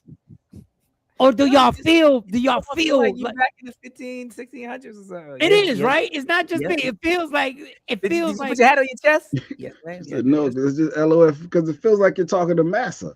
Yeah, that's my yes, ma'am. No, ma'am. I was fixing to do that right now for you, ma'am. Like, what are we doing? Okay, here's another thing. Then I've done this before. I've mentioned this. Here's another thing. There's a gentleman that comes in who is one of the nicest people ever. He comes in and he has stuff that's shipped to the store. And he comes in normally once during the week. He comes in on Saturday. Him and his wife are lovely people. Lovely people. Lovely. There's nothing that's going to be bad about them. Prejudice, not racist. Prejudice? Is it prejudice? Okay, prejudice. Okay, I'm prejudiced. Okay, not racist. I'm prejudiced. Yes, okay. boss. Yes, boss. Yeah, that's what it feels like when I say yes, ma'am. I'm having a hard time saying yes, sir, to a white dude, but for some reason I'm able to say, sir. You need something, sir. I'm able to do that. Deserve it. She don't deserve to be said, ma'am. Good. So this man comes in who is, dog. He is so nice. He's on a level of spectacular nice. He's on a high level of nice. Okay. Overly nice, friendly. How y'all doing? Hey, everybody. And he's doing? authentically nice. You can see he's gone through a lot physically. You can see him and his wife have been together forever, and they pick up the stuff. And I don't want to get too much because one of the people from the job knows they're gonna know exactly what I'm talking about. Hey, you talking about me? Everybody, one lady called him dad. Hey, dad. Hey, dad. Oh, because they. She young enough to be his daughter? Probably. Technically, but she's my age. Then but it's not his daughter. But it's not his daughter. And everybody, the women seem to just call him dad. He's the father figure for the play. But he's the older. He's at least 15 years older than y'all, so he could be the dad. That shit burns my soul. I'm about to say, whoa. When they keep, and it has nothing to do with this man not being super nice. It's not him. What the fuck? Why would y'all call this man? Where is Monty? Cousin Ashley on fire. I forgot about the dude, the Monty that works with Mike, the gay dude. Yeah, he's a gay guy that works with Mike at the spot. He be watching. but they all call him dad. And I realize to them it's not a big deal. But why am I hung up on this shit that it bothers me so? Maybe because my dad is 10 minutes away at the house. I just feel something is. I can't call nobody dad. Yeah. You call him by his name, or you say like, what do you? I don't even know his real name. I just say, hey. Hey, how you doing? Oh yeah, yo, he back, yo. He back. He here. He's super nice. I don't carry. What you got today? What you got? I don't carry bags out, but for some reason I can't. I can't get myself. All right, Dad. Enjoy your day. Good, Mike. Hey, all right, Dad. I just want to put that out there. Okay. I guess I'm not. At least I'm not weird because y'all would have jumped on me and said I was weird. Okay. That was weird. All right. Speaking of weird, is it weird to have your baby patted down? Is there ever a scenario? I got this. Go ahead. Is it ever okay to have your little infant? You going on a trip and TSA patting your baby down? Let me know. So airport staff are receiving backlash after being seen patting his baby down. Please make sure you're walking all insulated. Are we okay with this? Is this overkill? Is it doing too much? Is it safety? Like, do it look crazy? Like, can we talk about this? I would love to say I don't like it, but that'd be litigating my feelings because I know a lot of people for years who've been putting packs and cracks in diapers and strollers and everything else. I know that's like a go-to.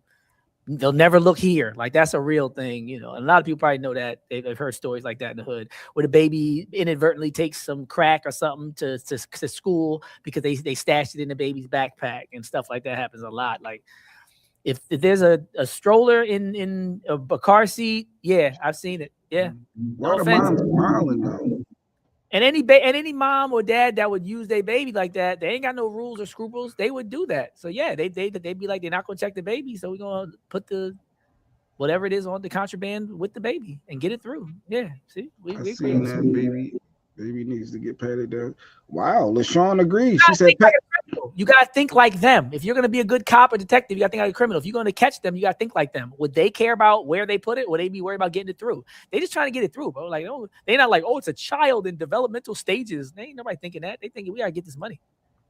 It looks crazy, but in these days and times, everyone gets checked 1 to 101. So Queenborn, okay. Dad, I didn't think y'all would be okay with somebody pat your ass bash. You're about to deliver a baby boy allegedly. So would you be okay with your little baby boy getting patted down because y'all want to go, you know, y'all going to Miami for the weekend or something? Being okay with it got nothing to do with it. No, but the mom is smiling. The mom, she had a smile on her face. Whether she probably know it is what it is. She probably understands. Some people, she's not taking it personal. That's what I should say. She don't take it personal, but there are people who aren't like you, who don't care about their baby, that would use it as a drug mule or something like that. So yes, if you understand that, then yeah, you're not going to be like, oh, why are you doing this to me? You understand why they do it. And, you know, it's inconvenience. But what would you rather? Somebody else be bringing in guns and drugs in their diaper bags, or, you know, have your baby be under the wand for a second? But it's a sign of the times, and it speaks to how unsafe the world has become in terms of travel. Like that's definitely true as well. It's very unfortunate that we frisking babies. I don't even know what that joke is. Parents have used their children as drug mules before. Yeah, that's facts. Yeah, you're quoting what you're saying. She's so stinking cute. Yeah. If you say allegedly one more time, actually, I'm just saying, are you okay with somebody patting your newborn down, Ash? Is that okay with you? Or are you gonna have a problem with that? That's all I was just trying to know. I want to know what would have happened if while she was doing that, it started beeping. No, I just said, Mike, it'd be happening. Take the pamper off. In the stroller. Let's take this pamper off. We're gonna see what's going on. Something beeping over here. Gotta check the baby. And I'm sure if you work there all day, every day, like we said earlier about the court, you've seen it all. You don't put nothing past nobody. If I'm frisking 300-400 people a day, they will try anything. They'll fake legs, toupees. I'm sure all of that they done tried to use it to get something through. So I see the pictures allegedly. All right, so I had these other kids I saw, and I said, as parents, do we sexualize our kids at young ages? Do we co-sign too much and think that it's cute then, but as they get older, that's a bad thing? So I saw this clip, and they had these. The boy found this little boo thing. They was letting the little boy kiss the girl, and she looked like she didn't want to be bothered. What's going on with you? Oh my God! Good God Almighty!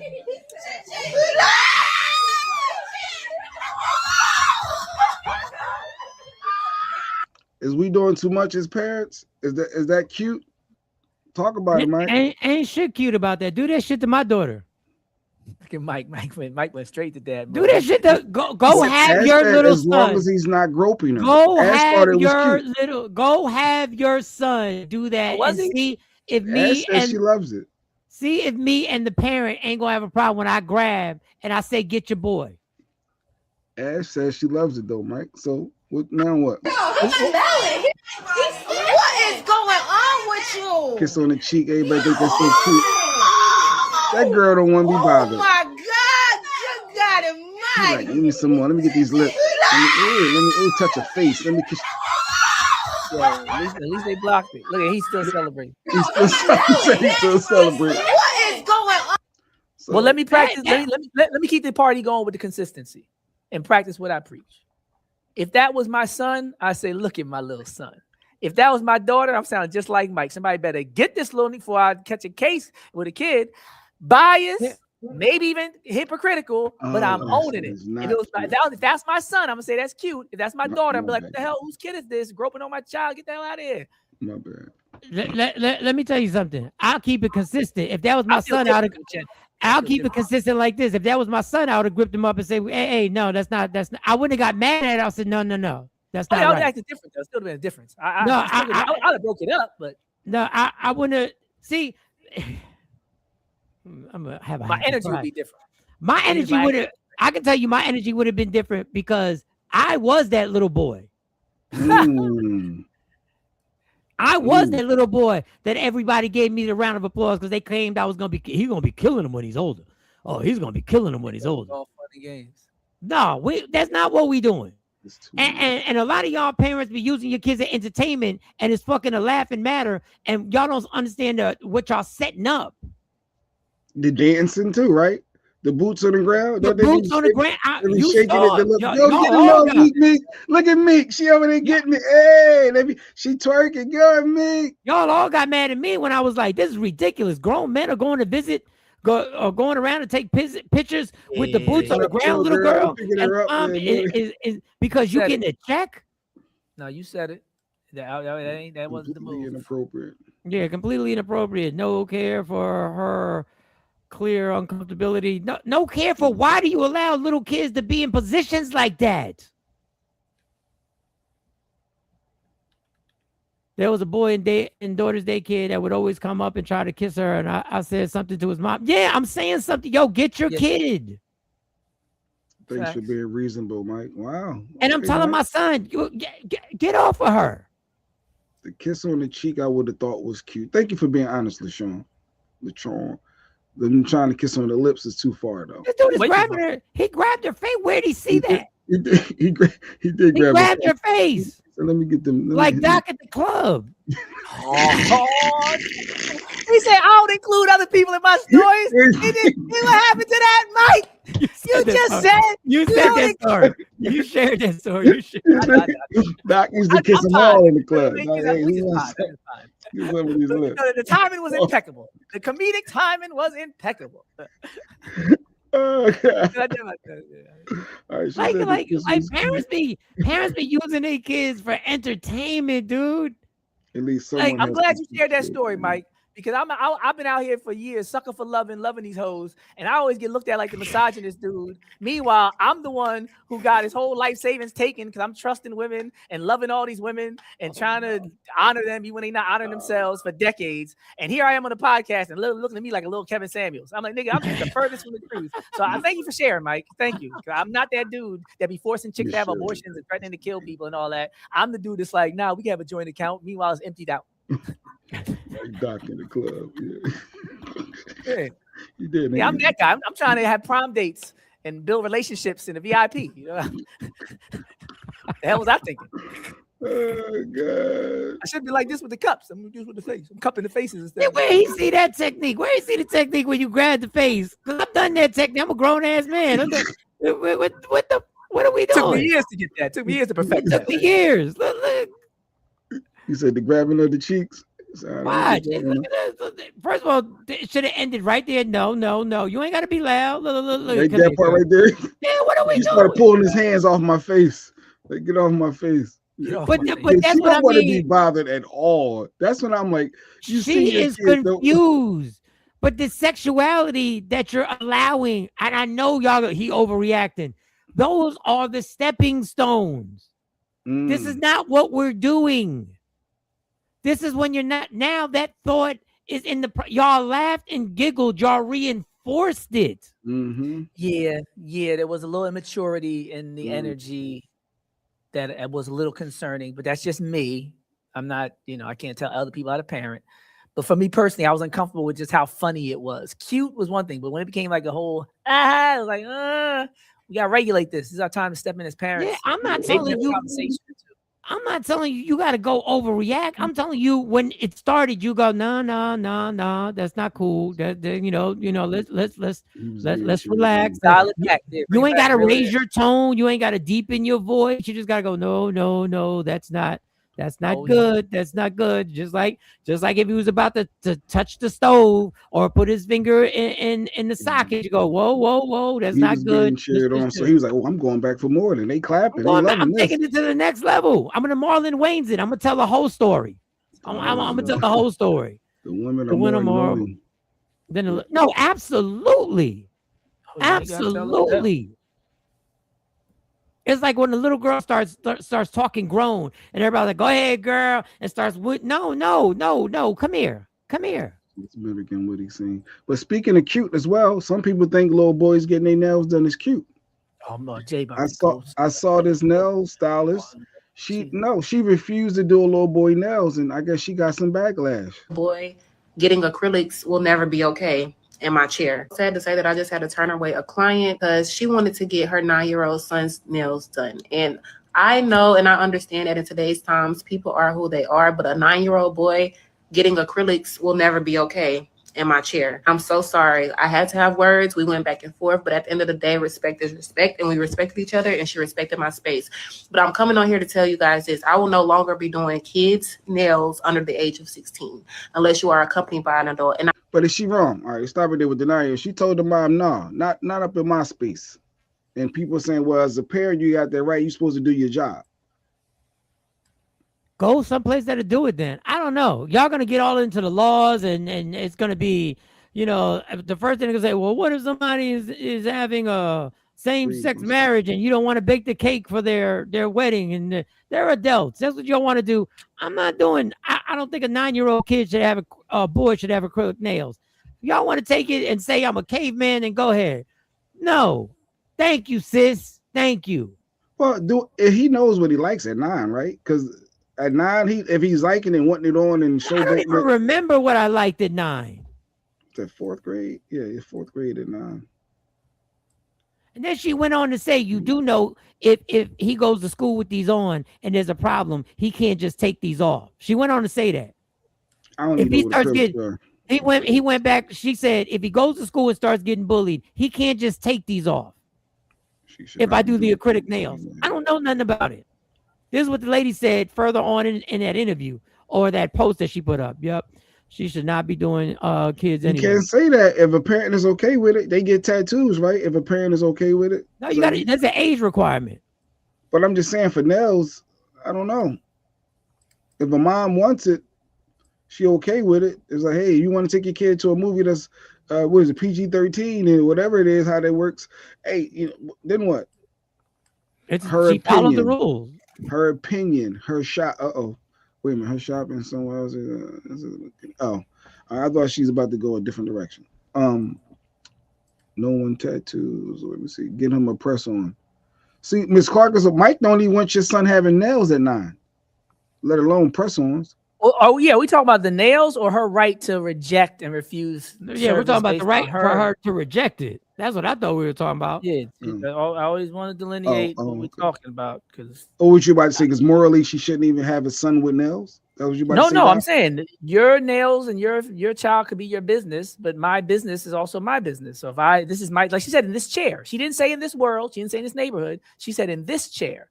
And once she said that, I already backed off 90% and was like, right to refuse, and it's her chair. So she's gonna have a lot of leeway here. She's a lot of. Do y'all have a problem with her wanting her 9-year-old having acrylics? Is that a bigger issue? You saying? No, I'm not saying nothing about the acrylics because I know it's a hot button third rail issue, especially when it comes to parents' rights. And I'm big on parents being able to parent. Yeah, and I'm also big on letting kids be kids. So y'all got to find that balance in y'all house. Yeah. Figure that out. All I know is when I was like 5 years old, I had to be 4 or 5 years old. Me and my mom, she was painting her nails, and I said, "Paint my nails." She said, "No, boys don't get their nails painted." That's how I went down to my house. So they was telling you how to feel. They won't let you express yourself. No, it was no expression. I saw her doing it. I asked, "Can you do mine?" And she said, "No." So that's how it went down. They were grooming you to say, "Well, boys don't do that." No, is that right as a parent to tell their boy not to be themselves and embrace themselves? Well, it turned out right because I'm a flaming heterosexual. Goddamn, it turned out right. But we don't know how you could have turned out if they would have let you. You could have wanted to wear dresses. Turned out. You could have been turned out. Turned out. I'd have went back to the Eagles locker room. Yeah, it would have been went back for seconds. I'd have went back. I would have hung out with Marlon. I would have hung out with Marlon. Oh, he said I would have went to sleepovers with Marlon Wayne. I went to sleepovers with Marlon Wayne. God, no, y'all go out. What else does a 9-year-old need? What is it? Is acrylic? They say press out. No, don't get me. Don't even. She reserves the right to refuse service to anyone. They can take their business to someone else. Why are you getting your young man's acrylic nails at 9? But okay, yeah, we're not gonna jump into that because she's embracing her kid and what he likes. So a lot of parents, just the opposing view, are okay with their kid express. Magic Johnson was okay with his son wanting nails. Like some people are okay with that and supporting the individual and not the word that doesn't make you a bad person just because or at 9 years old you just want to do something that you saw other people do. It's not about what you want. Just like there's a clip that I'll play next week if I can find it, where there was kids YouTube where they were showing kids how to hang themselves. They were showing them how to hang themselves, and one of the kids followed the instructions, not because he was expressing himself, because he saw something that they were doing and he did it. But some people do that because they can't express themselves and it's bottled up and they feel like they're not who they are. Or sometimes at 9 years old, you see stuff and you go, let me try it. But they also said Girls Who Dance with Girls was a phase. That lesbian phase that all them girls at 9 years old, it ain't gonna last. I don't think at 9 years old you know. I don't know. It's not about the nails. It's about the right to refuse service to a child. All right, let me just get this in here because the title, because we got to get the doc. Kristi Noem is probably going to be the first scapegoat to go down. There's the domino effect. She was getting proved left and right about her lying ways. I think this is the first one. States military veterans have you deported? I made that from the beginning. How many United States military veterans have you deported? Sir, we have not deported U.S. citizens or military veterans. We are joined on Zoom by a gentleman named Sejun Park. He is a United States Army combat veteran who was shot twice while serving our country in Panama in 1989. Like many veterans, he struggled with PTSD and substance abuse after his service. Earlier this year, you deported him to Korea, a country he hasn't lived in since he was 7 years old. Will you join me in thanking Mr. Park for his service to our country?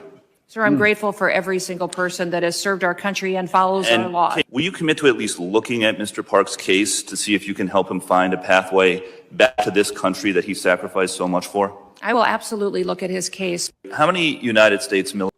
So that was where she was proving that she lied. She said they didn't deport any U.S. citizens. They had him on Zoom. He was a veteran. He had been shot 2 times. And all the good stuff. That was the first lie. All the good stuff. Why you say all the good stuff? All the good stuff that Kristi, that you've done for America. And here's another clip of. There's an asylum program, yes, in place. All right. So immigrants then with ongoing asylum applications are legally in this country, correct? Excuse me, I'm sorry. Your question was? Immigrants with ongoing asylum applications are legally in this country. There are individuals in this country that have applications that. And they are legally here because it's a lawful pathway, right? It's a lawful pathway. Okay. So if your department then deports anyone with an ongoing asylum application, you are violating the law, correct? Joe Biden left us with. I'm not asking about Joe Biden. I'm asking you a specific question. If your department deports anyone with an ongoing asylum application, you are violating the law. Is that correct? It was greatly violated when they allowed. I'm asking you. People to come I'm and asking granted you. Asylum application. Why are you filibustering? Why can't you answer the question? It's a simple question. Your president. If your department your secretary deports did not anyone follow the law. with an ongoing asylum application, you are violating the law. Isn't that correct? The asylum program was broken under the last. Mr. Chairman, I will reclaim my time. She's not answering the question.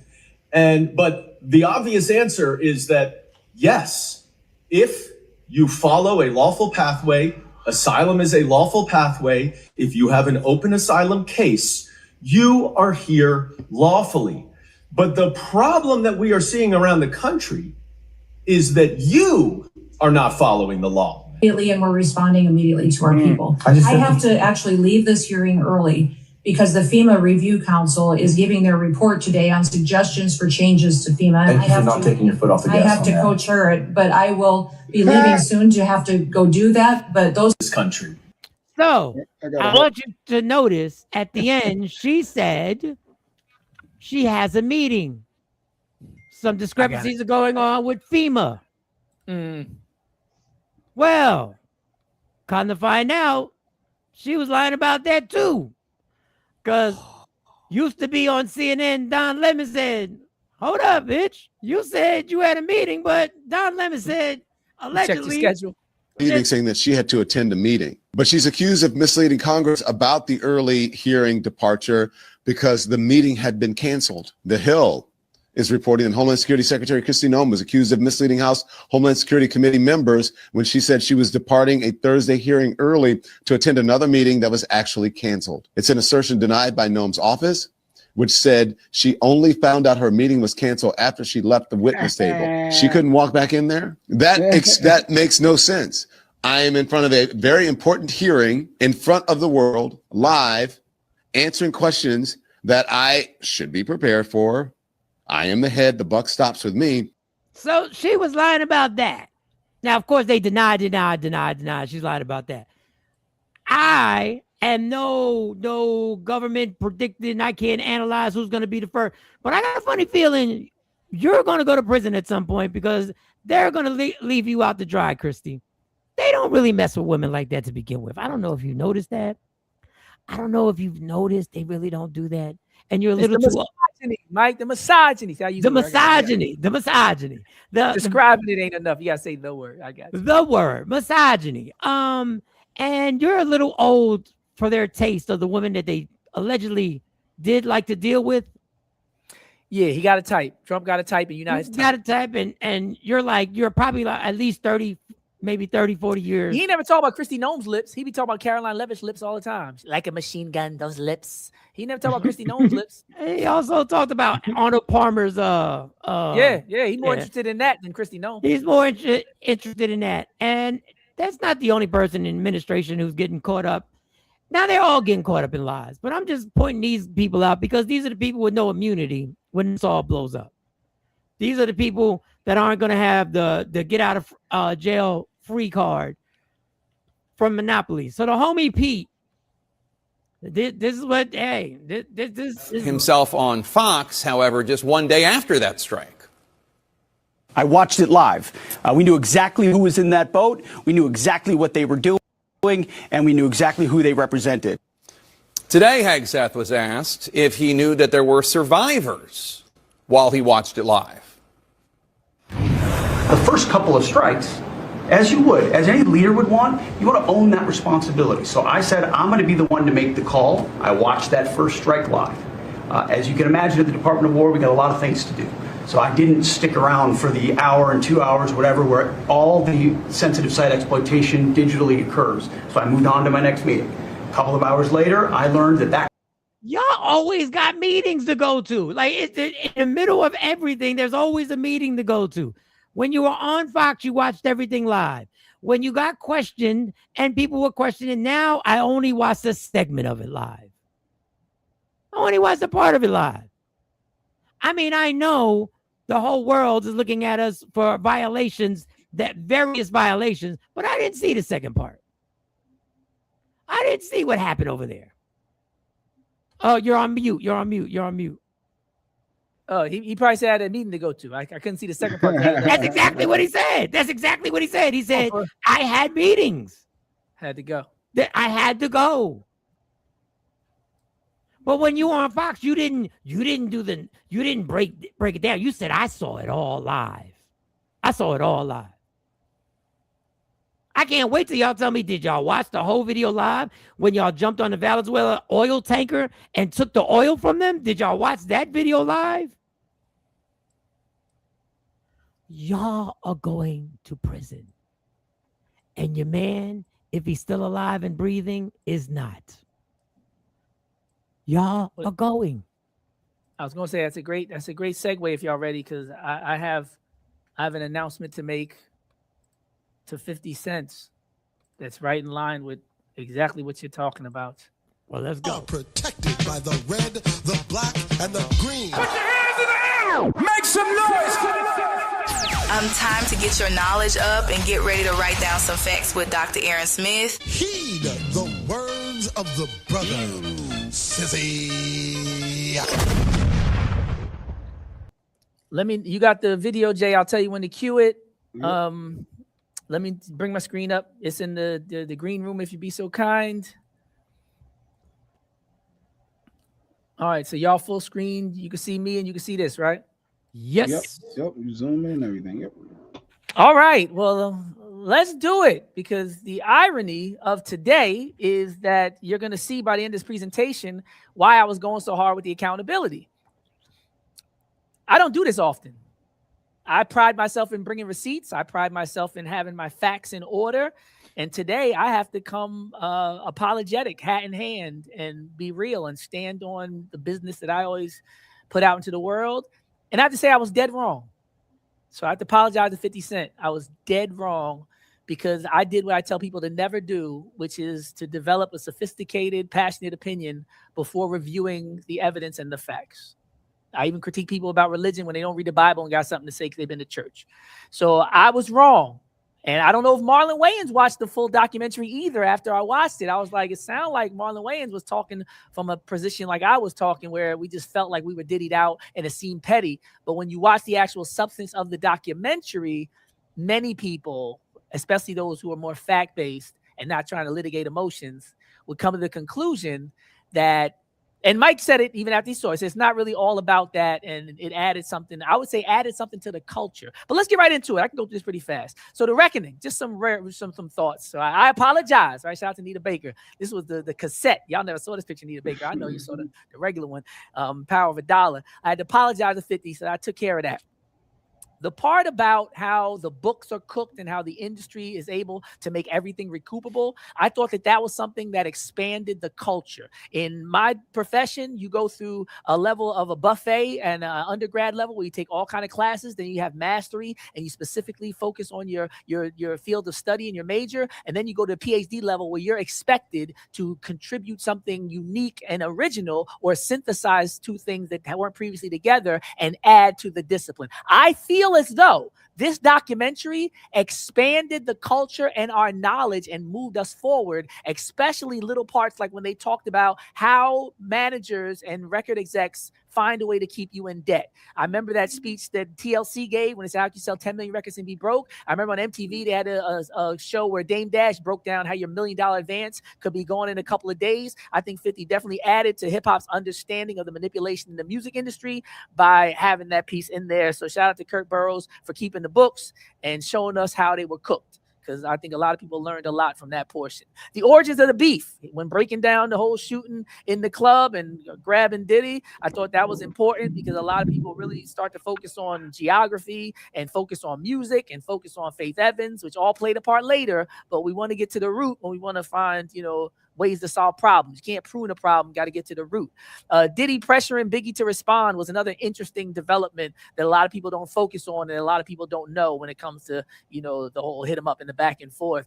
Diddy's obsession with Pac, I think they went deeper than most people ever go. I mentioned it yesterday, but this whole studying the I Get Around video was something that was unique. Angie Martinez, mixed feelings, because I noticed she was pressured not to release her 2-hour interview back in 1996, and we showed the clip the other day, and I was talking about how Tupac was right, and and he seemed really stressed out at the time, like preaching this truth to a world that didn't want to hear it. So it was really angering, like I said last time, the Tupac fans that knew he was right 30 years ago, but due to all this, rivalries and suppression of evidence and people just wanting to believe that he was a monster, right? Who you calling rapist? Ain't that it? You devils are so two-faced, right? And even Tret said that in Mourn You Till I Join You. They was on the set of the movie. They rapists, they shout, they was talking about something new, a damn thing about. So a lot of people, sometimes with gender, jump to conclusions and want to just, okay. I'm cleaning it up. I'm cleaning it up now. Okay, Jay, play the video right here. This is Tupac talking about Trump in 1992. Tupac talking about Trump in 1992. You got that video? It's right in the chat. Like Trump, gimme, push, step, crush. Nobody should be hitting lotto for 36 million and we got people starving in the streets. There's no way that these people should own planes and their people don't have houses, apartments, shacks, drawers, pants. Even if you earned it, you still owe. I mean, can you imagine somebody having $32 million? $32 million. And this person has nothing, and you can sleep. You can still go to the movies. These are the type of people that get humanitarian awards. Millionaires. How can they be humanitarians by the fact that they millionaires and there's so many poor people shows how unhumane they are? I know you got $40 billion, but can you just keep it to one house? It, Jay. You only need. Oh, I got caught up all in that. Take trash out. I'm about to say, what happened? I thought it was Mike. No, it's all good. Yeah, these millionaires we give these awards to, So here we are with Trump, step, crush, and blow up, bomb. 1992, and I said before, I don't think they both could have continued to exist and rise because at some point you're at a collision course. Like top rappers in the game, eventually they got to battle. First, I'm gonna typo. My apologies. First memory hearing Tupac's death. My first memory hearing Tupac's death was somebody celebrating his death. I was outside the dorms at Temple, Peabody Hall, and a girl ran out and said, "Yeah, he's dead." And it was celebrating because this man that they was calling a rapist and a fraud was dead. And I never forget how much it added insult to injury. So I've been dealing with this for years. So a lot of times when y'all see me triggered, it's like this whole bias nonsense is something I've been dealing with for a long time. If we had only focused on truth rather than regional ignorance, right? Vibe magazine, East versus West, started a whole movement. A whole bunch of people got killed. Shout out to Kevin Powell and Quincy Jones, everybody at Vibe, but y'all should be paying reparations to some of these families because literally I think that they are culpable. The Muscle Game lyrics, that was crazy. The Black Rob song when they talked about Diddy at the interlude saying, "F with me, I'll drop $1 million on your head and erase you and your whole family." I thought that was wild when they talked about Zip and $1 million that was supposed to be dropped off to Keefy D and the Crips. But it bears mentioning, we always say these kids today, drill rappers ain't the first to tell on themselves on record. So shout out to Bobby Shmurda, King Von, and everybody else. But Diddy was doing it back then, so that bears acknowledgement for the youngins out there. And this whole lying on the dead and paying for the funeral, my gosh. And I want shout out to Babs, because I don't know if Babs knows how much love people have for her just for staying herself, especially staying herself having been on Bad Boy. I don't got a Babs scandal yet, and I was in the industry. The band came to the station more than once. We did events with them. I don't have a negative Babs story. I don't even have a rumor. People spread rumors that they know are untrue. I don't got a Babs rumor. So I want to make sure I really salute and shout out. Diddy said it. Shout out to Babs, right? Asking Kurt to alter that agreement was crazy after Biggie's death. Oh my gosh. I changed the pages in the middle since we already got his signature. So that Diddy has definitely earned his monster status and might be on the monster Mount Rushmore. He's up there. Eric Sermon was so ready and willing to talk. I just want to shout out Eric Sermon because he seemed like he wanted to be there. He didn't seem like he needed to be pressured at all to participate, and rightfully so. I'm not judging. I'm just saying he had a lot to say. Nobody Black should interview with Martin Bashir. Martin Bashir was the one that they had in the clip. And Martin Bashir was the one who set up Michael Jackson. So anybody talking to Martin Bashir, watch your back because he's known to change things after the fact. And Derek Parker, the hip hop cop, his dye job was crazy. His dye job was 1998 Philly when they was just spraying your whole face and hairline. So shout out to Beijing and Aubrey O'Day. That account of what she went through from the emails to what somebody witnessed, that was really difficult to endure. And him with that email talking about God bless you and God is the greatest after violating her in the email and being sexually inappropriate as her boss, man, that was a lot to take in. So, I mean, I'm glad Diddy did that. And that's why I'm apologizing to Diddy because he's done things with this documentary that needed to be done. Aubrey needed that kind of platform to have her perspective said without anybody cutting her off or trying to label her or judge her personally based on something totally separate than the fact that she may have truly been violated. And you said Diddy, but you meant 50. I just wanted to clear that up for the tape. Oh, I don't. I'm not apologizing to Diddy 50, at all. 50, yeah. I forgive Diddy, but that's between him and okay. Maybe not believe all women, but believe most women when it comes to Diddy. So maybe not believe all women, but when it comes to Diddy, believe most of them because I forgot how dope Dirty Money really was. So it was just, he has so many groups. Sometimes you'd be like, yo, I'm coming. Oh, like it was. And I think Kalina should get her own show because she has a way of talking about accountability from a female perspective in a way that was rare, a way that no holds barred, the way that she communicates. She needs a platform, and if she has one, she needs it to be expanded because her commentary was like straight no chaser. I really want to hear what Ryan Leslie got to say right now. Ryan Leslie, Cassie's ex-boyfriend, who was was signed by Diddy and everything, Diamond Girl. I want him to have a Shannon Sharp type. I want him to have a real sit down with somebody. I want him to have a one-on-one for at least an hour, and I want to hear from Ryan Leslie. That documentary really made me think that not letting Tupac's song play or video play during the freak-offs, I thought that was just emblematic of the level of obsession that Diddy has real mental health issues that go beyond his sexual depravity and potential implications and being culpable to other people's murders. I had to fast forward through the parts of the escort, a couple of parts. They talk about saving his fluids. I couldn't. I'm going to keep it. Yeah, that was everybody got a limit. I fast forward a little bit. I saw him talking, got to the next scene at one point. I said, I can't keep doing this. And Ellen was a little too into it. Ellen was a little too happy, and we've heard things. She was on the island. I'm just skimming through it today. I don't want to get into nothing too deep. That whole Biggie Day, we celebrate Biggie Day every year. Really, bro? We celebrate Biggie Day. Okay. That montage when they were describing the tragic nature of the intensity of their relationship and the brutality she endured, I thought that montage was a tragic editing masterpiece. If you remember that portion where they were going back and forth from the advertisement for his fragrance that I got pictured here, and they were showing her with bruises on her, I exhaled when that segment ended. I was like, oh, like that was whoever edited that. They knew that they was hitting it on that. The hand sanitizer clip that everybody focused on before the video came out. That's why I fell for it. I fell for the bait. The sensational nonsense that had really nothing to do with 99% of what Diddy was bringing to the documentary. I jumped out there and was like, oh, hand sanitizer. Oh, wow, this is petty. Oh, wow, Diddy thinks he's better than everybody. And people's hands be dirty, bro. It wasn't like I'm guilty. I'm supposed to go and get cited sources. When I signed up for my job, they told me that with your credentials, people expect something different from you. So you have to be more mindful when you say things because people assume based on your status that you've done some research and you're not like a regular person who just talks because they feel like talking. I was told that. So I owe you an apology, and I need to make sure that I do my research as Dr. Smith before I jump out with passionate opinions and perspectives, especially on things like documentaries and books. But I learned, right? I appreciate how each episode had its own beginning, middle, and ending. That needs to be mentioned because a lot of times with these kind of series, it's just a cliffhanger to the next segment, and they just want you to keep binge watching. But this one, you could have watched chapter 2 first, or you could have watched I like how they did that. Each one was in case, in a nice act with individual, arcs. And that was good. Watching Kanye talk about how we crown our kings, that was the peak of awkward. I was looking away from the screen like, you should not be saying it, and you should not be saying that about him. And this is just too much right now for Kanye to be bigging up 50, calling him a king and giving him this. It was a lot. That was a lot. But who knew? Who knew back then?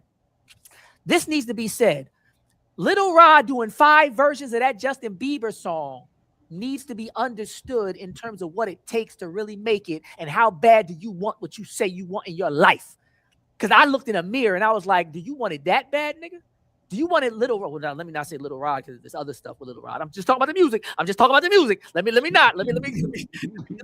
now. You want it as bad as Lil Rod? I don't want it that bad. I don't want to wake up. But I do want to apply myself to the level where I could shock people and be like, yo, you made 5 versions of the same song before I even heard one? Oh, you came to win. You came to stay. You want to make yourself, just unable to be replaced. And shout out to the Doobie brother, Justin Bieber, with the hairdo, because all my Doobie Pin sisters, shout out New York especially, Justin Bieber was really coming through with the New York. He was trying to get invited to the cookout, I guess, back then. Diddy playing side chick mind games with Little Rob's answering machine. That was chilling, and that was wild.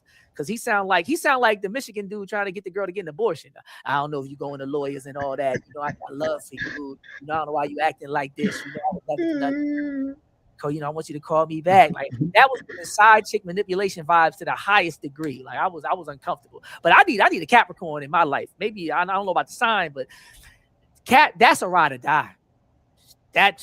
Come on, she got in the car and she told, we gonna go kill Kid Cudi and we gonna kidnap people and you gonna tell her, like, man, Capricorn, I salute your patience.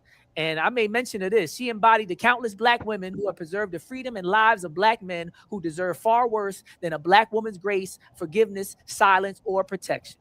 So it's unfortunate, but it is the reality that many Black women have stood between Black men being locked up, shot, exposed, bankrupted, or just having to face the consequences of their own actions.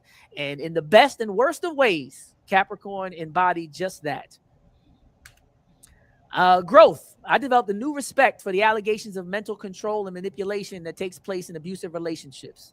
And while we were talking today, I made sure I added this image to the slide, to the depth and the nuance and the unseen, often dismissed elements of trauma, intimidation, and manipulation associated with victimization. The words were already there. I just changed the picture. See how I do that? I did feel psychic today. When y'all was, I'm not going to go back. I got to finish up now. The loyalty your boss speech that Diddy was given, it gave Trump vibes.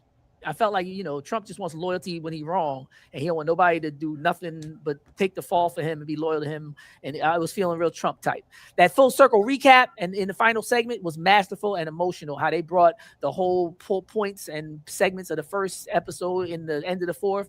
So well done. And before the MAGA hat, there was that bad boy hat that Lil Rod wore to the club. He said that they knew what it was. He went to the strip club with the bad boy hat, and he was able to solicit the sex workers and bring them back to the party with the pink cocaine and the allegedly laced baby oil. But the fact that the business blacklists people for being assaulted and daring to speak their truth is profoundly concerning and confirming that the world belongs to Satan. Because all these people that just want to tell the truth and tell their truth and just sometimes just reclaim their soul that had been violated, they can't make music, they can't get deals, they can't get contracts. Letting Diddy have the last word, I thought, was a bold, courageous, creative direction. And I think Mike made mention of that. Mike said it was balanced. That they put in things that they might not even wanted to put in. But I thought it added credence to the motivation for the creation of the information exposed in the documentary. So it didn't look as petty. It didn't look personal, vindictive when you're letting, these other elements of him, and you're giving him credit for being a mogul, for being creative. They never took anything away from his creative side and his legacy in hip hop and business and related to the culture. They didn't disparage that in any way. They locked in on what was to be critiqued, and they gave him what was to be his. And I appreciated that. Shout out to Alexandria Stapleton. Her name is not being said enough in this conversation. Alexandria Stapleton. Her creative brilliance. I know 50 put his name on executive producer, but she was the one. So my bad. I don't want to hear it, but my bad to 50. I definitely should have watched. Lesson learned. Now keep that same energy and keep it consistent when Cassie's trial comes up, because people already saying, I don't know if y'all saw the comments, people already saying that Cassie's accuser. Why did he go back then? the quintessential thing they say to women when they're getting abused. If it was so bad, why'd you keep going back? There's women and men online right now in droves coming at Cassie's accuser saying you weren't abused because you went back. So I'd still got to argue consistency, and I'll leave it at that. Thank you for your attention.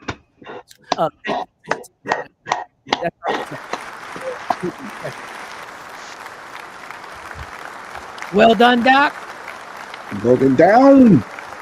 I normally don't do this, but I do take notes. But number one, with the Biggie estate, where they have said that didn't, they're pushing back on it. I just want to tell, number one, Miss Wallace is no longer here, and she was the pit bull that fought Diddy tooth and nail. Yeah, tooth and nail. Just saying, the people in charge of the estate now may be compromised. Ryan Leslie. I would love to see Ryan Leslie speak and Farnsworth Bentley. Mm-hmm. But what I've learned, there's all the panel. But what I've learned is the ridicule that you'll receive by telling your truth may not be worth standing up. It can end your everything. It can end your career. There's people that have been homeless like this. I saw people in the industry who used to have it all. They took a stand, and it's over. And if you have walked the journey where you've healed from this, and you make a decision, I'm never going back or entering into that dragon, I can do nothing but respect it. Capricorn said that in the doc. Remember, she said, I got to relive all this stuff and all this trauma. And she felt bad for him. She's like, yo, you got me up here. Now I got to tell the truth. I tried to protect you all I could, but now you got me reliving my trauma. And now, like, I had to do it. Like, and that was crazy. The black women that ended up speaking against him, a lot of them were still reluctant to do it because they didn't want to do him like that, even if it was what he deserved. And 50 really did a good job of showing just how many black women were able, not like the men. The men in the situation were the accomplices. A lot of men were like Gene Deal, where it's like, you knew what was going on outside the door, but now I want to say it for a podcast, but you ain't go in the room when you heard it. The other dude said he heard Kim Porter getting beat up, but he didn't kick the door in. He didn't grab Diddy up when he came out. And not so much, but the women were the ones who were like really trying to appeal to his higher consciousness, realizing he had a wife and he had these babies to take care of. And it wasn't so much of a money grab as what so many black women do. They try to save us from ourselves and protect us even we don't deserve it. And I'm going to wrap this up because I got to go. Even the security who didn't bust in the door, even the Cassies, it has to be pointed out when your mind believes somebody has power over you, they have power over you. When your mind has decided that this person is that powerful that they have power over you, you submit, which is why the cars blow up. You talk about killing people. So when your mind submits, and that's what they get, that's what they want. The most powerful thing to get is somebody's mind to turn on the switch that they run this and they run you. That's Pimpin' 101. And last but not least, Little Rod. And I want to tell you why I bring up Little Rod last but not least, and in your consistency, Doc. Little Rod has been clowned. He's not last. So let me not go to Little Rod. Farnsworth, Ryan Leslie, I bring it all back to Capricorn. Capricorn, the reason why Ryan Leslie and Farnsworth Bentley may not want to speak is because Capricorn knew more information than just about everybody. And she's the one witness people didn't believe. That's what you talked about, the Indian dude. I saw when he said that and what you said about that and how he didn't believe her. And I thought that was tragic because you're right. People get under control. And, the person who told you the icing on the cake, that everything that he's done, you believed all the disgusting things. But the person who could tell you that this is what it all comes down to. This is I'm there. I'm telling you about the kidnap. I'm telling you, that's the person that didn't get believed. That's the person who said things that the jury found was too far. Coming in glasses and having people do your girl in front of you and threatening and all the other stuff they could believe. But the truth that Capricorn gave was the one thing they wouldn't believe. I connect that to Ryan Leslie and Farnsworth Bentley saying, if I tell you what I know, you're not gonna believe it. If you don't believe her, why come out? You ain't gonna believe me. Why come forward, I should say. Why come forward? Little Rod has been clowned, has been disrespected, has been said, you knew, you woke up with your butt hurting, you woke up with sore this, sore that. When a woman says she wakes up sore like that, we don't attack her. Yeah. Well, some people do. Victim blaming is some people do. Some people do. Not the same. It's not the same. But I said that too. I'm glad they didn't do him like Terry Crews. Because when Terry Crews came forward, they was like, nigga, shut up. So I'm glad at least they acknowledged that he could be assaulted. But and in the documentary, they gave him the respect. It's the response I see in the comments. And and even me, I said, if I woke up and that was me, I wouldn't have went back. But you can never get me to believe that you are all in power of my life. I don't believe my life ends without you. And you don't know what people have been through as children. Because like Capricorn said, if Little Rod was abused as a child for years, just as a hypothetical, and now he's this revisiting of this level of control and this type of violation, where he already has mixed emotions and unresolved issues and inner child conflicts, like you don't know what's going on inside of a person's mind. Like I said, if my mind is already on something different and I don't think I have power, now I'm already ashamed. I don't want to tell anybody. I feel like I might have done something to bring this on. Like whatever that. No, I can't imagine what he's thinking to the point where I could judge him comfortably. I could tell you what I would do, but I can't step out comfortably and be like, he should have. That's what I need. That's what I learned to do less of through the documentary. Do less of that. You get in their mind and tell them how they should respond. But you can still tell for yourself, what you expect yourself to do. Disturbing. It's disturbing, and your mind is the most powerful thing you got, y'all. Your belief system and what you have going on in them brains. When somebody controls you and the manipulation begins and the fear is added and the intimidation is added and the financial strife is added, where this is financially all I got and I got these people I'm taking care of. It is a manipulation in the highest level. Great job. We will see y'all back on Monday. To everybody, we've had a tense week.